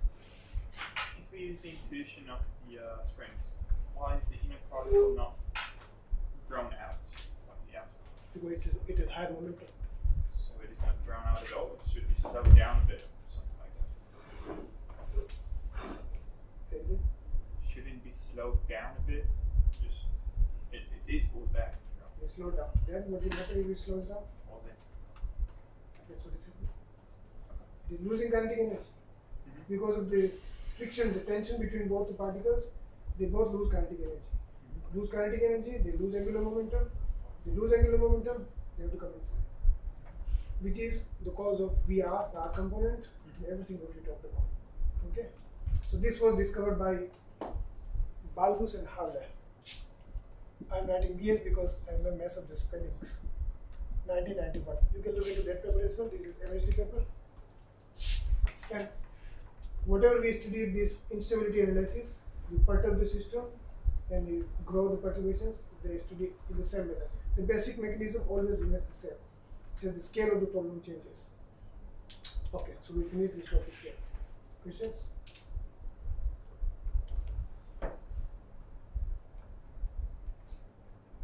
I wanted to take another topic today, which is shock waves. It will take just 15 minutes. Let's see if we want to take a break or we can just finish it. We can finish it right away. We'll take maybe 20 minutes more. 20 minutes lecture is remaining. So if we take half an hour break, then you study half an hour later on. We can, if you are very tired, we can take a break. Otherwise, I'm not tired. Maybe just 10 minutes. 10 minutes. Okay, let's take 15 minutes. Okay. Yes.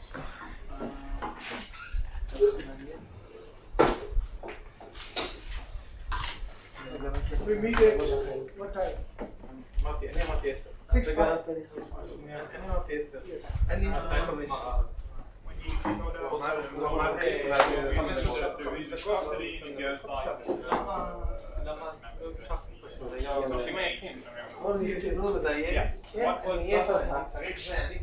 How can you decide alpha? Because there was an alpha there. כן, זה היה Alpha הרבה is שנים Yeah, פשוט exactly. להישאר עוד basically רבע it שעה. is x square. Yeah. Why is alpha? Because you didn't touch it anywhere else. It's a parameter system, but how do you? No, it is touched. This new is coming, right? Yeah, I know, but you didn't explain what. How can you decide alpha? You said it's between 0 and 1. What is Yes. it dependent on? Okay. So they arbitrarily put it at that time. Okay. They didn't know what it is. They could put it to be a square, some other function of the viscosity as well, maybe square root or something, but they just put it linear function. I think what they might have done, why they have chosen this is, they were trying to match the spectra, what function you choose, so that you get the observed spectra. It was like trial and error. They did some physical things with that, not just put it here as. It's a linear function of viscosity. It's physical, it's physical. And what it means is alpha is linear function of viscosity. How much viscosity is in the disk? You don't know. Depends on temperature, of course. But how much viscosity is there? Alpha is independent of anybody. It's just one parameter for one disk. We choose. It's a hyperparameter we choose to fit the Yes. model. Yes. But it is ad hoc assumption, but it worked very well. Okay. But even if it worked, it is arbitrary. In 1991, in Balbus, Haller, they got the physical meaning of it. It's precisely what comes from the theory of MHD in the MRS. And it is linear. It is linear. And it's Okay. somewhat of it. But it was theoretically produced later. So basically, all the theories in physics have come from data, like Newton's theory. How did Newton find the equations of gravity? How did he discover? How did he calculate the force at 1 by r square and gravitational constant? Where did it come from? רבע שעה. Newton studied the data points given by Kepler 200 years ago. The Kepler was a very good astronomer. He did everything wrote, שאני אומר? he wrote the data like that of the planet's motion. קטן Newton was genius enough to use the data עכשיו, גלקסיה, and numerically fit what G works. Okay? הגלקסיה כל כך... That was also ad hoc put G. הרדיוס הוא And ענקי. then it explains all the universe. מה אתה אומר? They did the same thing. Take the זו equation data. הנחה טריוויאלית. Some זה discuss לא... So it began just as a שבשביל theoretical. אתה צריך All of the רדיוס, physics זה has לא- become applications. Einstein's Yeah. relativity אבל came גם from כאילו You said Maxwell's enough to בשביל be המסה, they put the physical נכון, in the ריפאי, 1990s. אז כאילו, Now we understand. המסה But נמצא it also המסה gives it גם its בדרך כלל I יותר have גדולה it, מהרדיוס. Huh? I have it בסדר on גודל. the, מסה שחור Which paper? גדולה יותר נראה לי. it's theirs לא? from 73. That was smart. So I think that's like that because שאפשר Yes. להזניח את הרדיוס. so they did something here with the computerization. את G אפשר להזניח. I guess it's related to the viscosity in a way. לא, לא, אפשר להזניח. To the interactions between. Computarization is different. לא, אחרי You're שאמרתי asking about את this זה כל הבנתי. Yeah, Okay. I'm not sure what's computerization. But I guess it's Okay, I'll explain it Related after to the break. computer. After the break, I'll explain. Okay. Remind me. קומפוטריזציה. Does the magnetic viscosity have a name? But it's not magnetic viscosity. Magnetic viscosity, it says it's the relaxation of the system after you remove the external magnetic field. I don't think it's called What do you mean? No, this is macro rotational instability and viscosity is like that. No, because we had bulk viscosity and we had other viscosity. What's the name of this viscosity? What's it? This is eta. The first one. Bulk viscosity is psi. Explanation. Okay, in principle, Yeah, this. in principle, xi should be taken care of here because it's compressible plasma. But they just assume the first expression eta. No, that's not what I asked. Okay, so you said this viscosity is caused by magnetic field. Yes. So what is how do you call this kind of viscosity? It's molecular viscosity. Yeah. You call this molecular viscosity. It's the same. Yeah. Okay. It's exactly the same. It's eta is this nu is eta. What we talked about. We have it in eta over rho. Okay. It's the same. Yeah, the same. Origin is different. The cause is different. I live a bit far. I have a friend that goes out with the car, so You leave. yeah. Try to leave, then you can leave. Maybe not at the end. Maybe at the end is.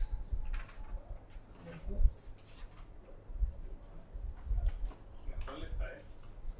לא שלי, לא בטוח. זה לא שלך, זה טיפה בעייתי. או פשוט היה פה, אני לא יודע מי זה.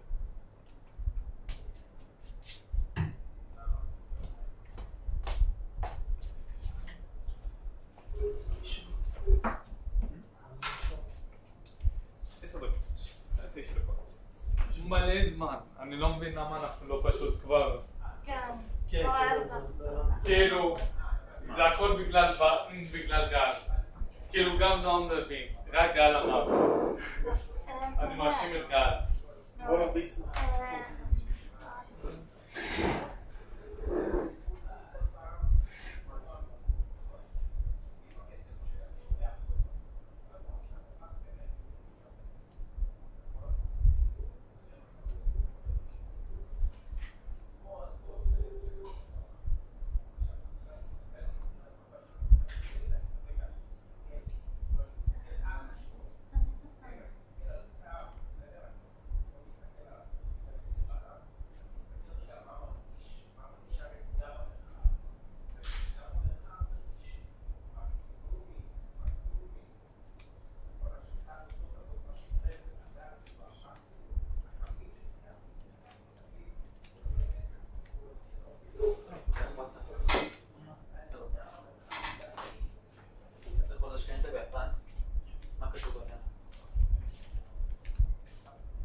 אנחנו פשוט בהפסקה, אבל חוזרים עוד 10 דקות תחילה.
galaxies and passive galaxies. So when you talk about active galaxies, when you talk about young stars are active, emitting lot of radiation, this is applied. But it is not applied for Sun because there is no accretion. Sun is a kind of solar system with passive system. Young stars, active system, it works. Similarly in galaxies, active galaxies, active black holes, lot of matter, they have the same risk. They have black hole as well. Everything works precisely. Just that the mass of this black hole is 6 orders of magnitude greater. But for the stars and for the cold like Milky Way, etc., I think Milky Way also has a small accretion disk which is not observed because the dust is around it. With passive galaxies, it may not work. With the active galaxies, it always works. In young stars, it works. In black hole dynamics, it always works.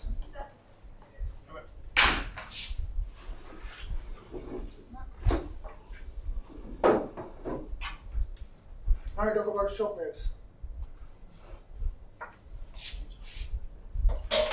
What is a shock wave? What is a shock? Have you heard about it before? Sudden change in pressure. Okay. Why? Sudden change in pressure because of what?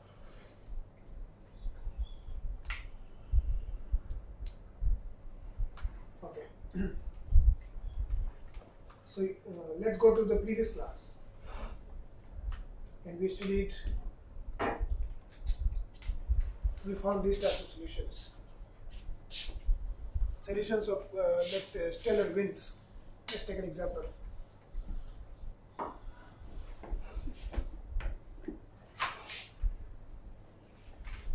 Velocity, distance. You got this kind of solution, right? With the sonic point being here. And instead of velocity, if I plot velocity by sound speed equals Mach number, this is 1. This is sonic point. So the wind from the star starts with a very small velocities, small Mach number less than 1. It's Mach number less than 1. And it goes to Mach number greater than 1. These are called transonic solutions. We have done everything in the assignment.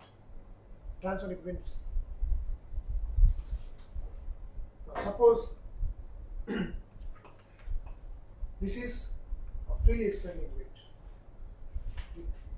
1 by r square cross section, like maybe spherical wind or even radial wind. Like this is a star and the wind is going like this. This is also current. It is also radial. The cross section is anyway 1 by r square. Suppose you do something to stop this wind, some kind of resistance, some force is applied. What it can be? Now it is freely expanding. It's freely expanding in open space, but the gravity is always pulling it back. There is one thing, but gravity is not stopping it from expanding. Now suppose because of gravity, you have one sonic point here, and it expanded. And if it is very slow, then you get a D solution. Basically, gravity is pulling it down. But what about this solution? Once it has gone there, and suppose you put some external factor which tries to slow it down, what will happen? How would you do that? Any external force which slows it down. Like a standing still atmosphere. Standing still atmosphere. Standing still atmosphere? Yes, that's correct. If there is a medium and your wind is striking against the medium, so medium resists it. Okay. Second factor, it can be because of radiation from some other star. If there is a radiation force like that, it can also push it back. One more thing that we talked about, we'll talk about that one, which is you had a D11 nozzle. If the matter is going from here, decreasing cross section, slows down until the neck. So If the wind is not like this, but it is like this, the cross section is not like this, it is this. Now this kind of cross section can be because of magnetic fields. It can be because of any medium surroundings. Medium can push it. So there can be many reasons, but we are just assuming there is something. So now this is the point, let's say, where the wind crossed the Mach number 1. So wind became supersonic. Now it is flowing from here. What will happen? We know already very well that if you have this kind of structure, here a sonic point is formed. We already studied it day level also. But the one sonic point is here. Sonic points are always on this line. They cannot be there. The wind has already crossed the sonic point. How can it form another sonic point? It has to come down. Come down means speed is decreasing. But the moment it reaches here, it again accelerates like that. It does not come to the sonic point. But it is slowing down because of what? Because of your newly added kind of cross section, which is not 1 by r square. Now let's take an example. Now this is not a shock. It's a continuous change. Right? Slowing down and then again increasing the speed because of the cross section. There's no shock yet. It is gradual change in velocities. Let's take another example. Suppose there's a speed breaker like that, and a vehicle is coming. I'm just drawing the wheel, and it's coming very slowly. This will slow it down. The speed will slow down. The speed is like that, and it slowed down, and very good. Once it crosses this. Now, if its speed is very high here, now it's coming very fast. It will not be gradual slowdown. It will be jerk. And just give you physical intuition. It can even stop at the moment. To jump from here, then it can start increasing again. So there is a limit. So from our daily life experience, we can say if your vehicle is going very slow, it will have gradual crossover. But if it crosses a threshold, it will have jerk. Jerk is discontinuity. Discontinuity in the speed. There can be a jerk if you squeeze it enough. Okay. But this is a mechanical object, classical system. It's very simple to deal with. Fluids, as we know, they're very complicated. So that limit, there is a limit here, we saw. Empirically we know there is a limit above which the vehicle will have a jerk. What is the limit there? Limit is once the fluid has crossed the sound speed, or it is in supersonic region.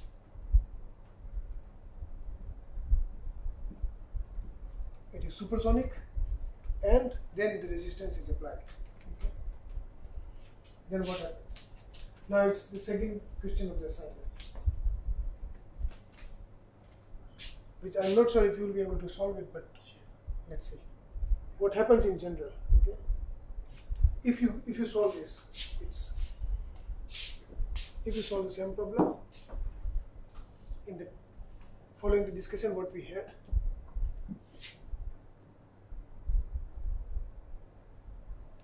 Okay.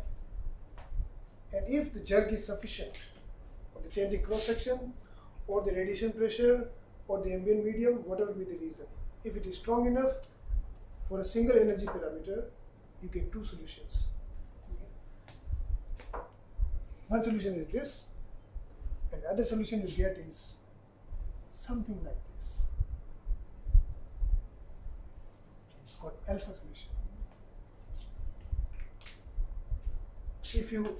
How you will get this? You just need to change the cross section in the equations of motion we discussed. Okay? In the equations, we assume the cross section is r square. Now it is not r square.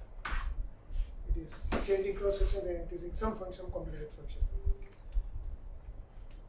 But the solution is still continuous. So now there are two solutions. For this is mathematical solution. The fluid cannot do like this. The fluid doesn't do like this. Okay? There are no multivariate solution. A particular R, there cannot be three velocities. There can be just one velocity at a particular given R. So, if the resistance is sufficient enough, what happens is there is a jump from one solution to another. So, what happens is the fluid follows this path and it jumps to another solution and then it accelerates again once it crosses this.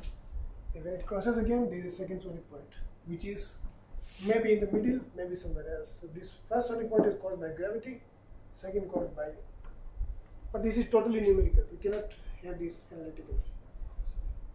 So this is called shock transition. It happens only if, and suppose the energy of the fluid is greater. Let's say you take high energy fluid very fast. What kind of solution you will get? There is a unique solution for unique energy. You know it very well. You did it. If high energy, very high energy, you will get this kind of solution. Okay?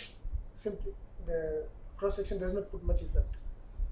For slow, you have this kind of solution. Again, the family of solution is coming. Same thing, what we did before. But these all are transonic solutions now. There are always solutions, there are always exist solutions like this that we are not talking about. Now we are talking about only transonic solutions. Moksh, what makes this jump again? What? What makes the discontinuity again? Resistance. So when you put up a speed breaker in front of a very fast moving vehicle, moving more than a threshold, it has a discontinuous jerk. Similarly, yeah, but the threshold, what makes the threshold is supersonic. So what the physical insight here is, your fluid is moving faster than the local sound speed. What is sound speed? Sound speed, there is another intuition of sound. The sound speed is the speed with which the signals propagate inside the fluid. If you perturb the fluid here, the information of the perturbation can reach up to that person with the sound speed of the system. Now your fluid is moving faster than sound speed. Okay. The signal speed is slower. The fluid is moved even faster than that. In that case, if you impose a jerk and it is sufficient enough, it goes to discontinuous transition. Because the fluid's velocity, bulk velocity, is stronger than the signal transfer speed of the fluid. That is the threshold. It is precisely the same when your vehicle's speed is more, it has a jerk, it is small, it has a smooth transition. So discontinuity comes in fluids when the sufficient resistance is applied on a fluid which has supersonic speeds. But what creates this sudden resistance? This bottleneck. Here bottleneck, it can be resistance as well. It's not sudden, it's always gradual. You see, it's always gradual. But there is a limit. If the energy is small enough, it creates discontinuity. The discontinuity is created because of the disconnect. Because of the disconnect of the fluid motion with the local signal propagation speed. There is a disconnect. The fluid is disconnected with the local property.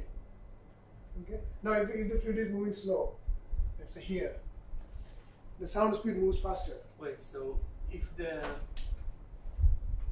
fluid is faster than the sound speed, it gets down to sound speed somehow in this. If the fluid is faster than the sound speed, and there is a significant resistance, yes.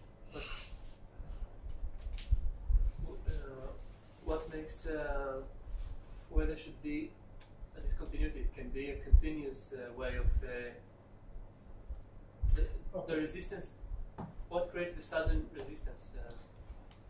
Technically, it's the always resistance has to be discontinuous too. Otherwise, it can be also connected. You know? When we carry out simulations, what we see is that this transition is something like this. It is also continuous. Okay.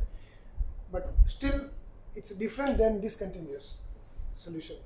the difference is not just in form of discontinuity. It is a kind of discontinuous, but there is no precise discontinuity. Why it is still different, that it jumps from one mathematical solution to another, and these solutions have different entropy. Now this solution has same entropy. Energy parameter is same, the entropies are different. For one energy solution, I'm just giving you physical insight. You don't need to solve this. But the jump takes place because the system is not connected with its local atmosphere anymore. System is moving faster, imagine like this. System is moving faster, its top head is not connected with the previous head now anymore, because the connection is with sound speed. It is moving even more than the speed of the signal, so it cannot pass the signal before. So why doesn't it happen when it just passes the sound speed, when it just becomes supersonic? Why is there a delay before it comes down? So why does it happen?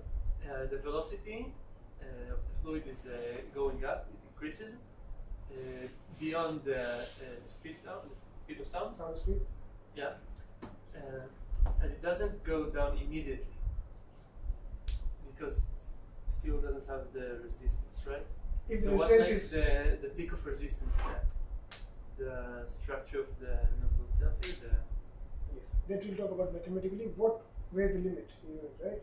If the energy is very strong, suppose Fluke's energy is very high, this solution, if the velocity is very high, And what creates this the nozzle here?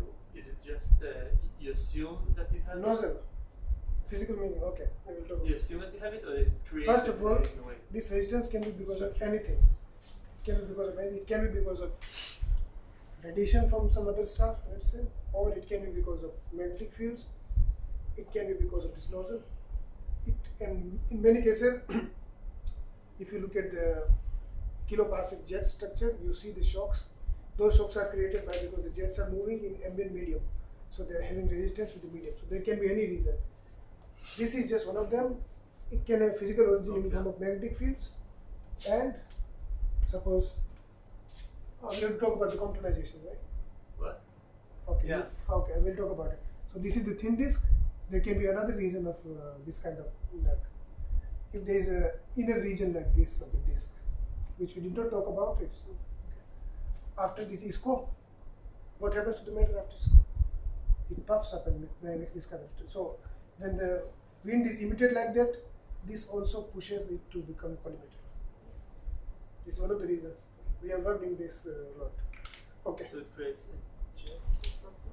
Jet is always there. It creates a jet, the jet is there, but it collimates the jet like that. And then it can create this kind of bottleneck.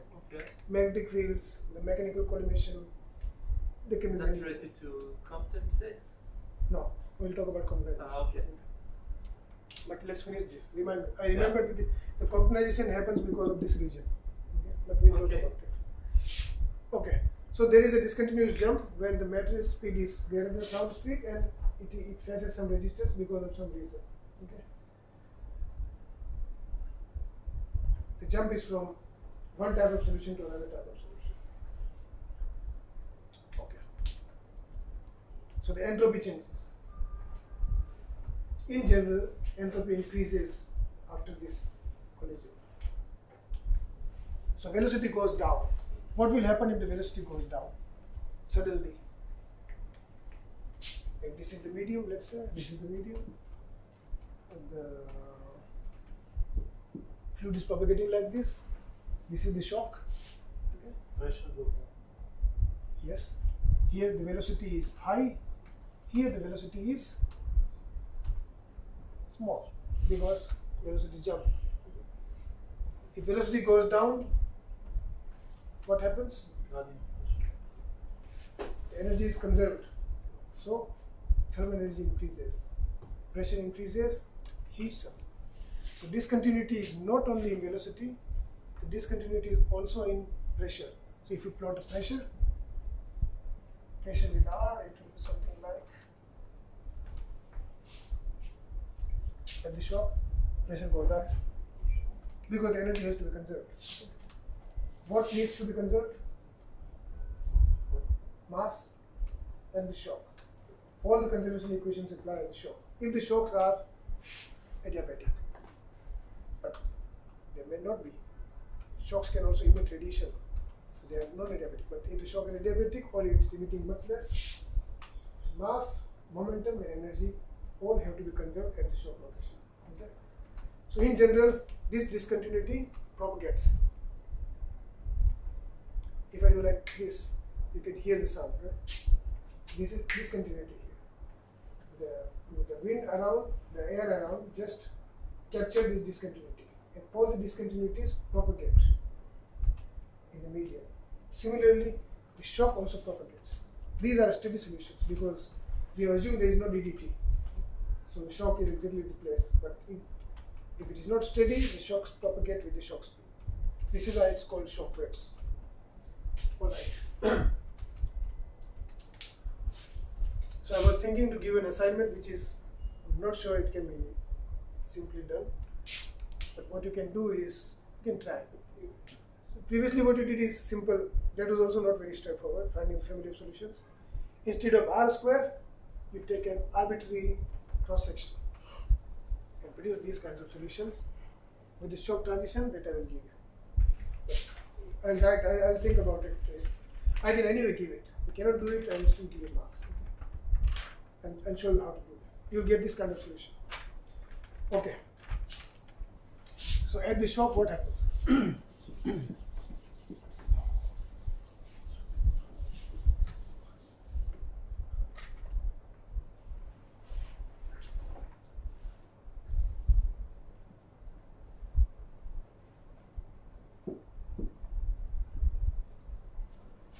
Shock at your beds.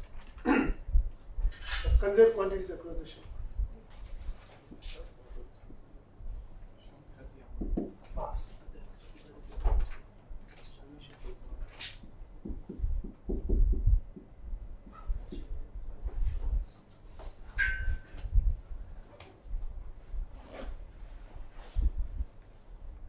Momentum.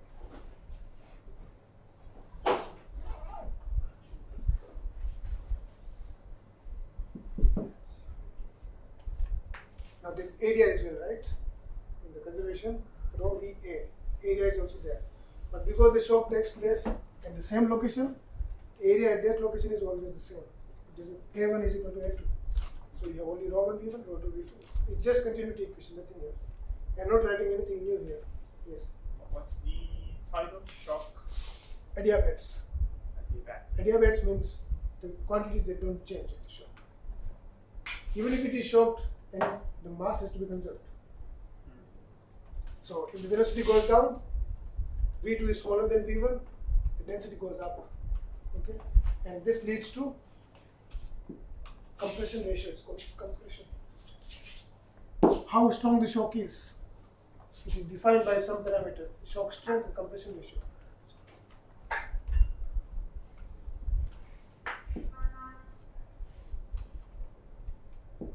Compression ratio, rho 2 over rho 1.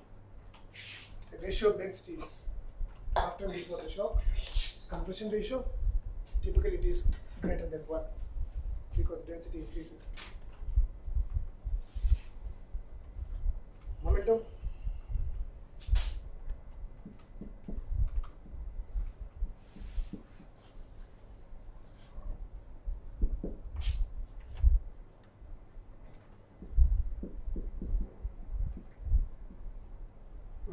V1, rho 2 V2.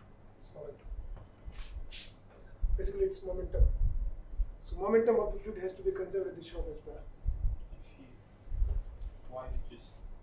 If you take 1 and apply it to 2, you just get P1 equal to P2. Yeah. That's V square. Momentum density.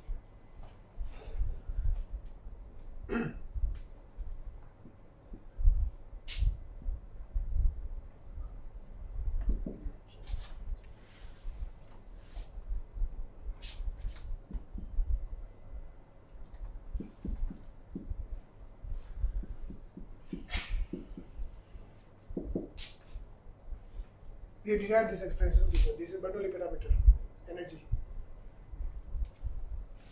Now we are just saying that this has to be conserved at the shock, both sides.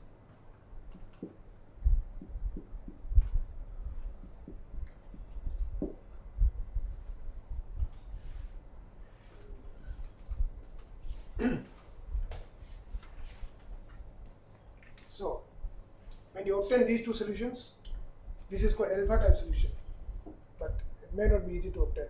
You find one sonic point, you find another sonic point for different entropy, then you integrate it backward, so you get both the solutions. But where is the shock? The shock can be here, here, anywhere, right? That's the tedious part. Your numerical code should find the exact location where these all three conditions are satisfied. Wherever the three conditions are satisfied, you get the shock. So what I expect from you to do is not to solve it completely. What you can do is try to find these kinds of solutions, and you will see automatically that it doesn't go precise. If I tell you the beauty of this problem, it's very rich problem. So this sonic point is called alpha type. So how many sonic points are here? How many sonic points are here? Seems Two real sonic points. But inside this there is one more sonic point here. It's called imaginary sonic point. It's alpha type sonic point. Okay? So generally you have sonic points are always in odd number, not in even number. In the solution. So what?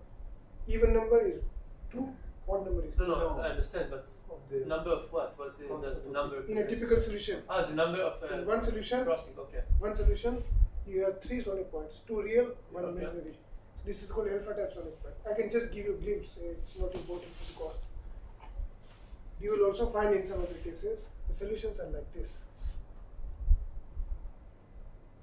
And then it comes out like that. So one sonic point is here, one here.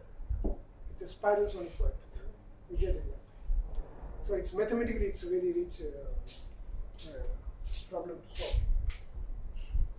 Depends on what kind of resistance you put. One solution keeps on going inside, but now it is everything is then you have to find in all the spiral where is the transition. How do you find it? From these 3 conditions. So your code has to do with all the points. So a real solution turns out to be like this. I'm just showing you how it turns out. There are many ways inside this. It goes to all the levels. Okay.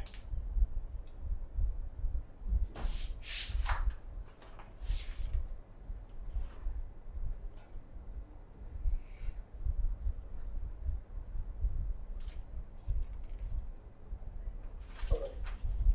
So when supersonic jet, have you heard of supersonic jets? Any jet whose speed is more than 300 kilometers per second, which is very fast. Supersonic rockets have been launched. It's 10 times sound speed.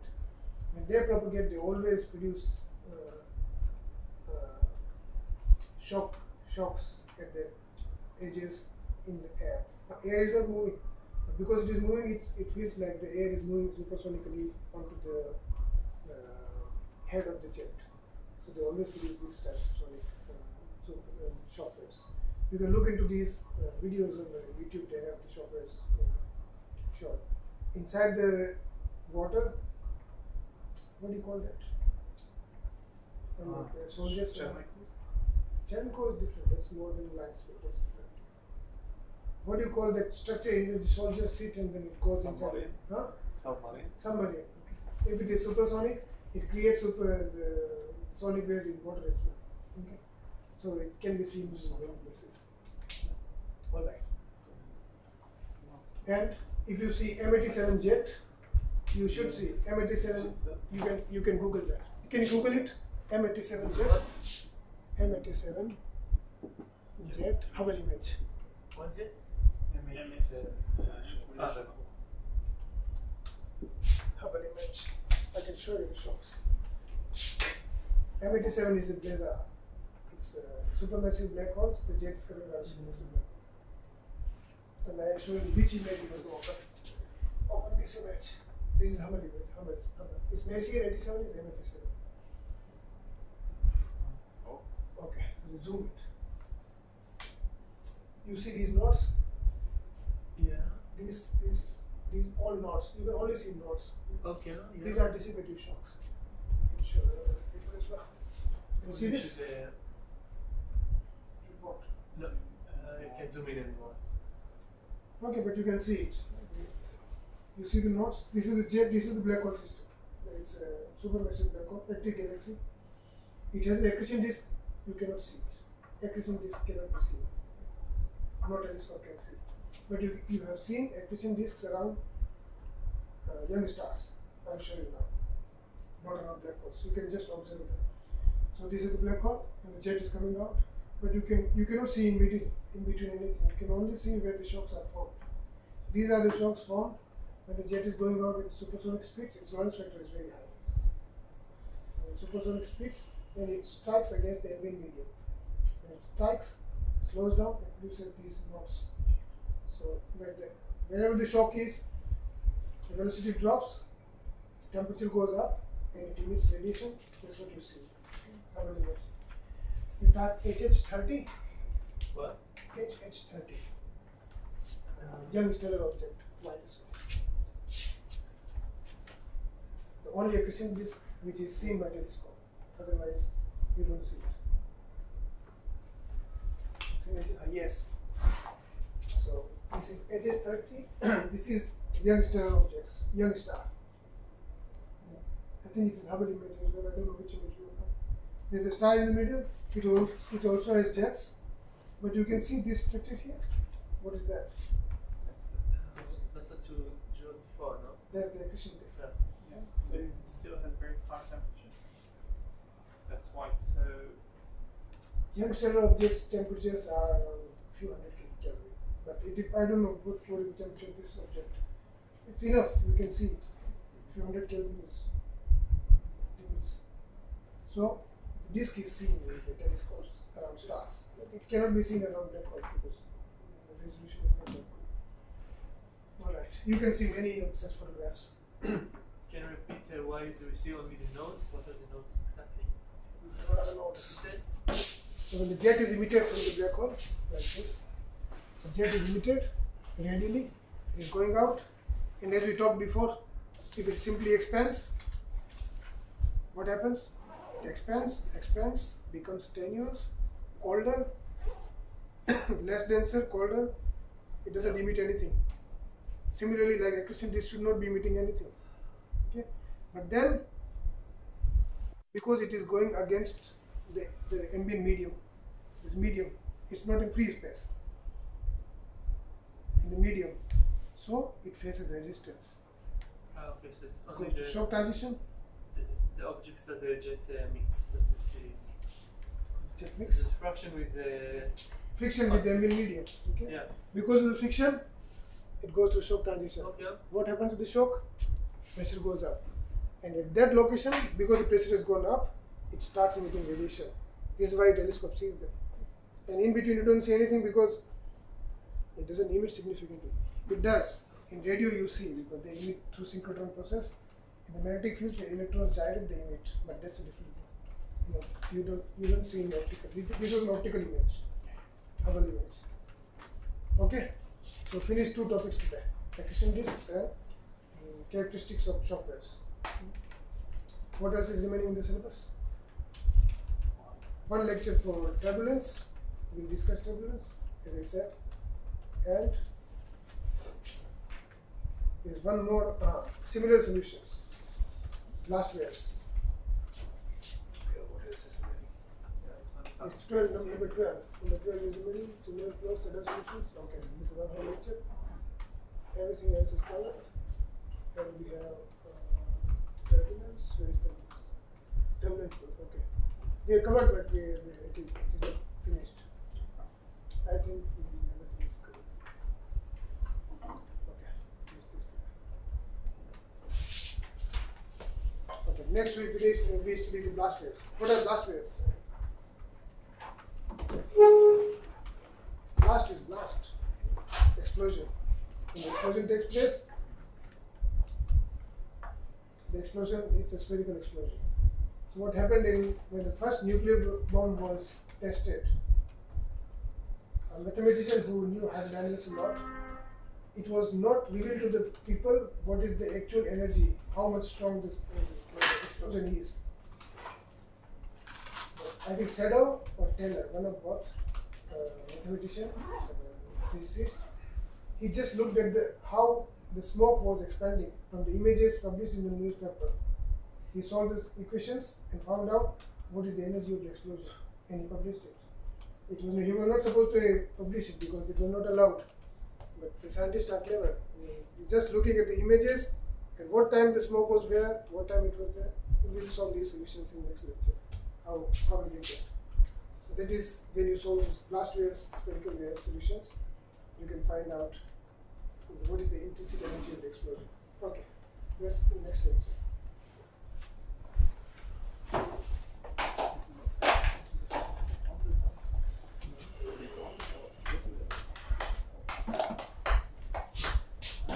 Okay, I will check the answer sheets. Some of them are remaining, so I can upload the results in 2 days or so. What is the date today? No, what is the date? 10 June, right? So if I take the results by 12 June and I take the repeat exam on 24th, how many days you need before announcing the exam for the repeat test? 12, 15, 13 days enough? How many days do you generally need to prepare for the repeat test after announcing the results? 12 days enough? Ideally 2 or 3 weeks.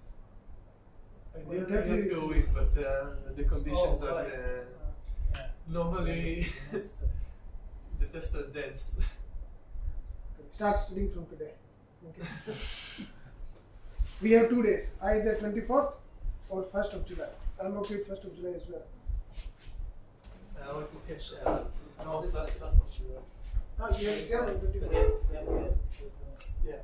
About my exam. Yeah. How would you do that? Like, would it be the same question as the second? I do not know what is the. As the other would be. That is the test.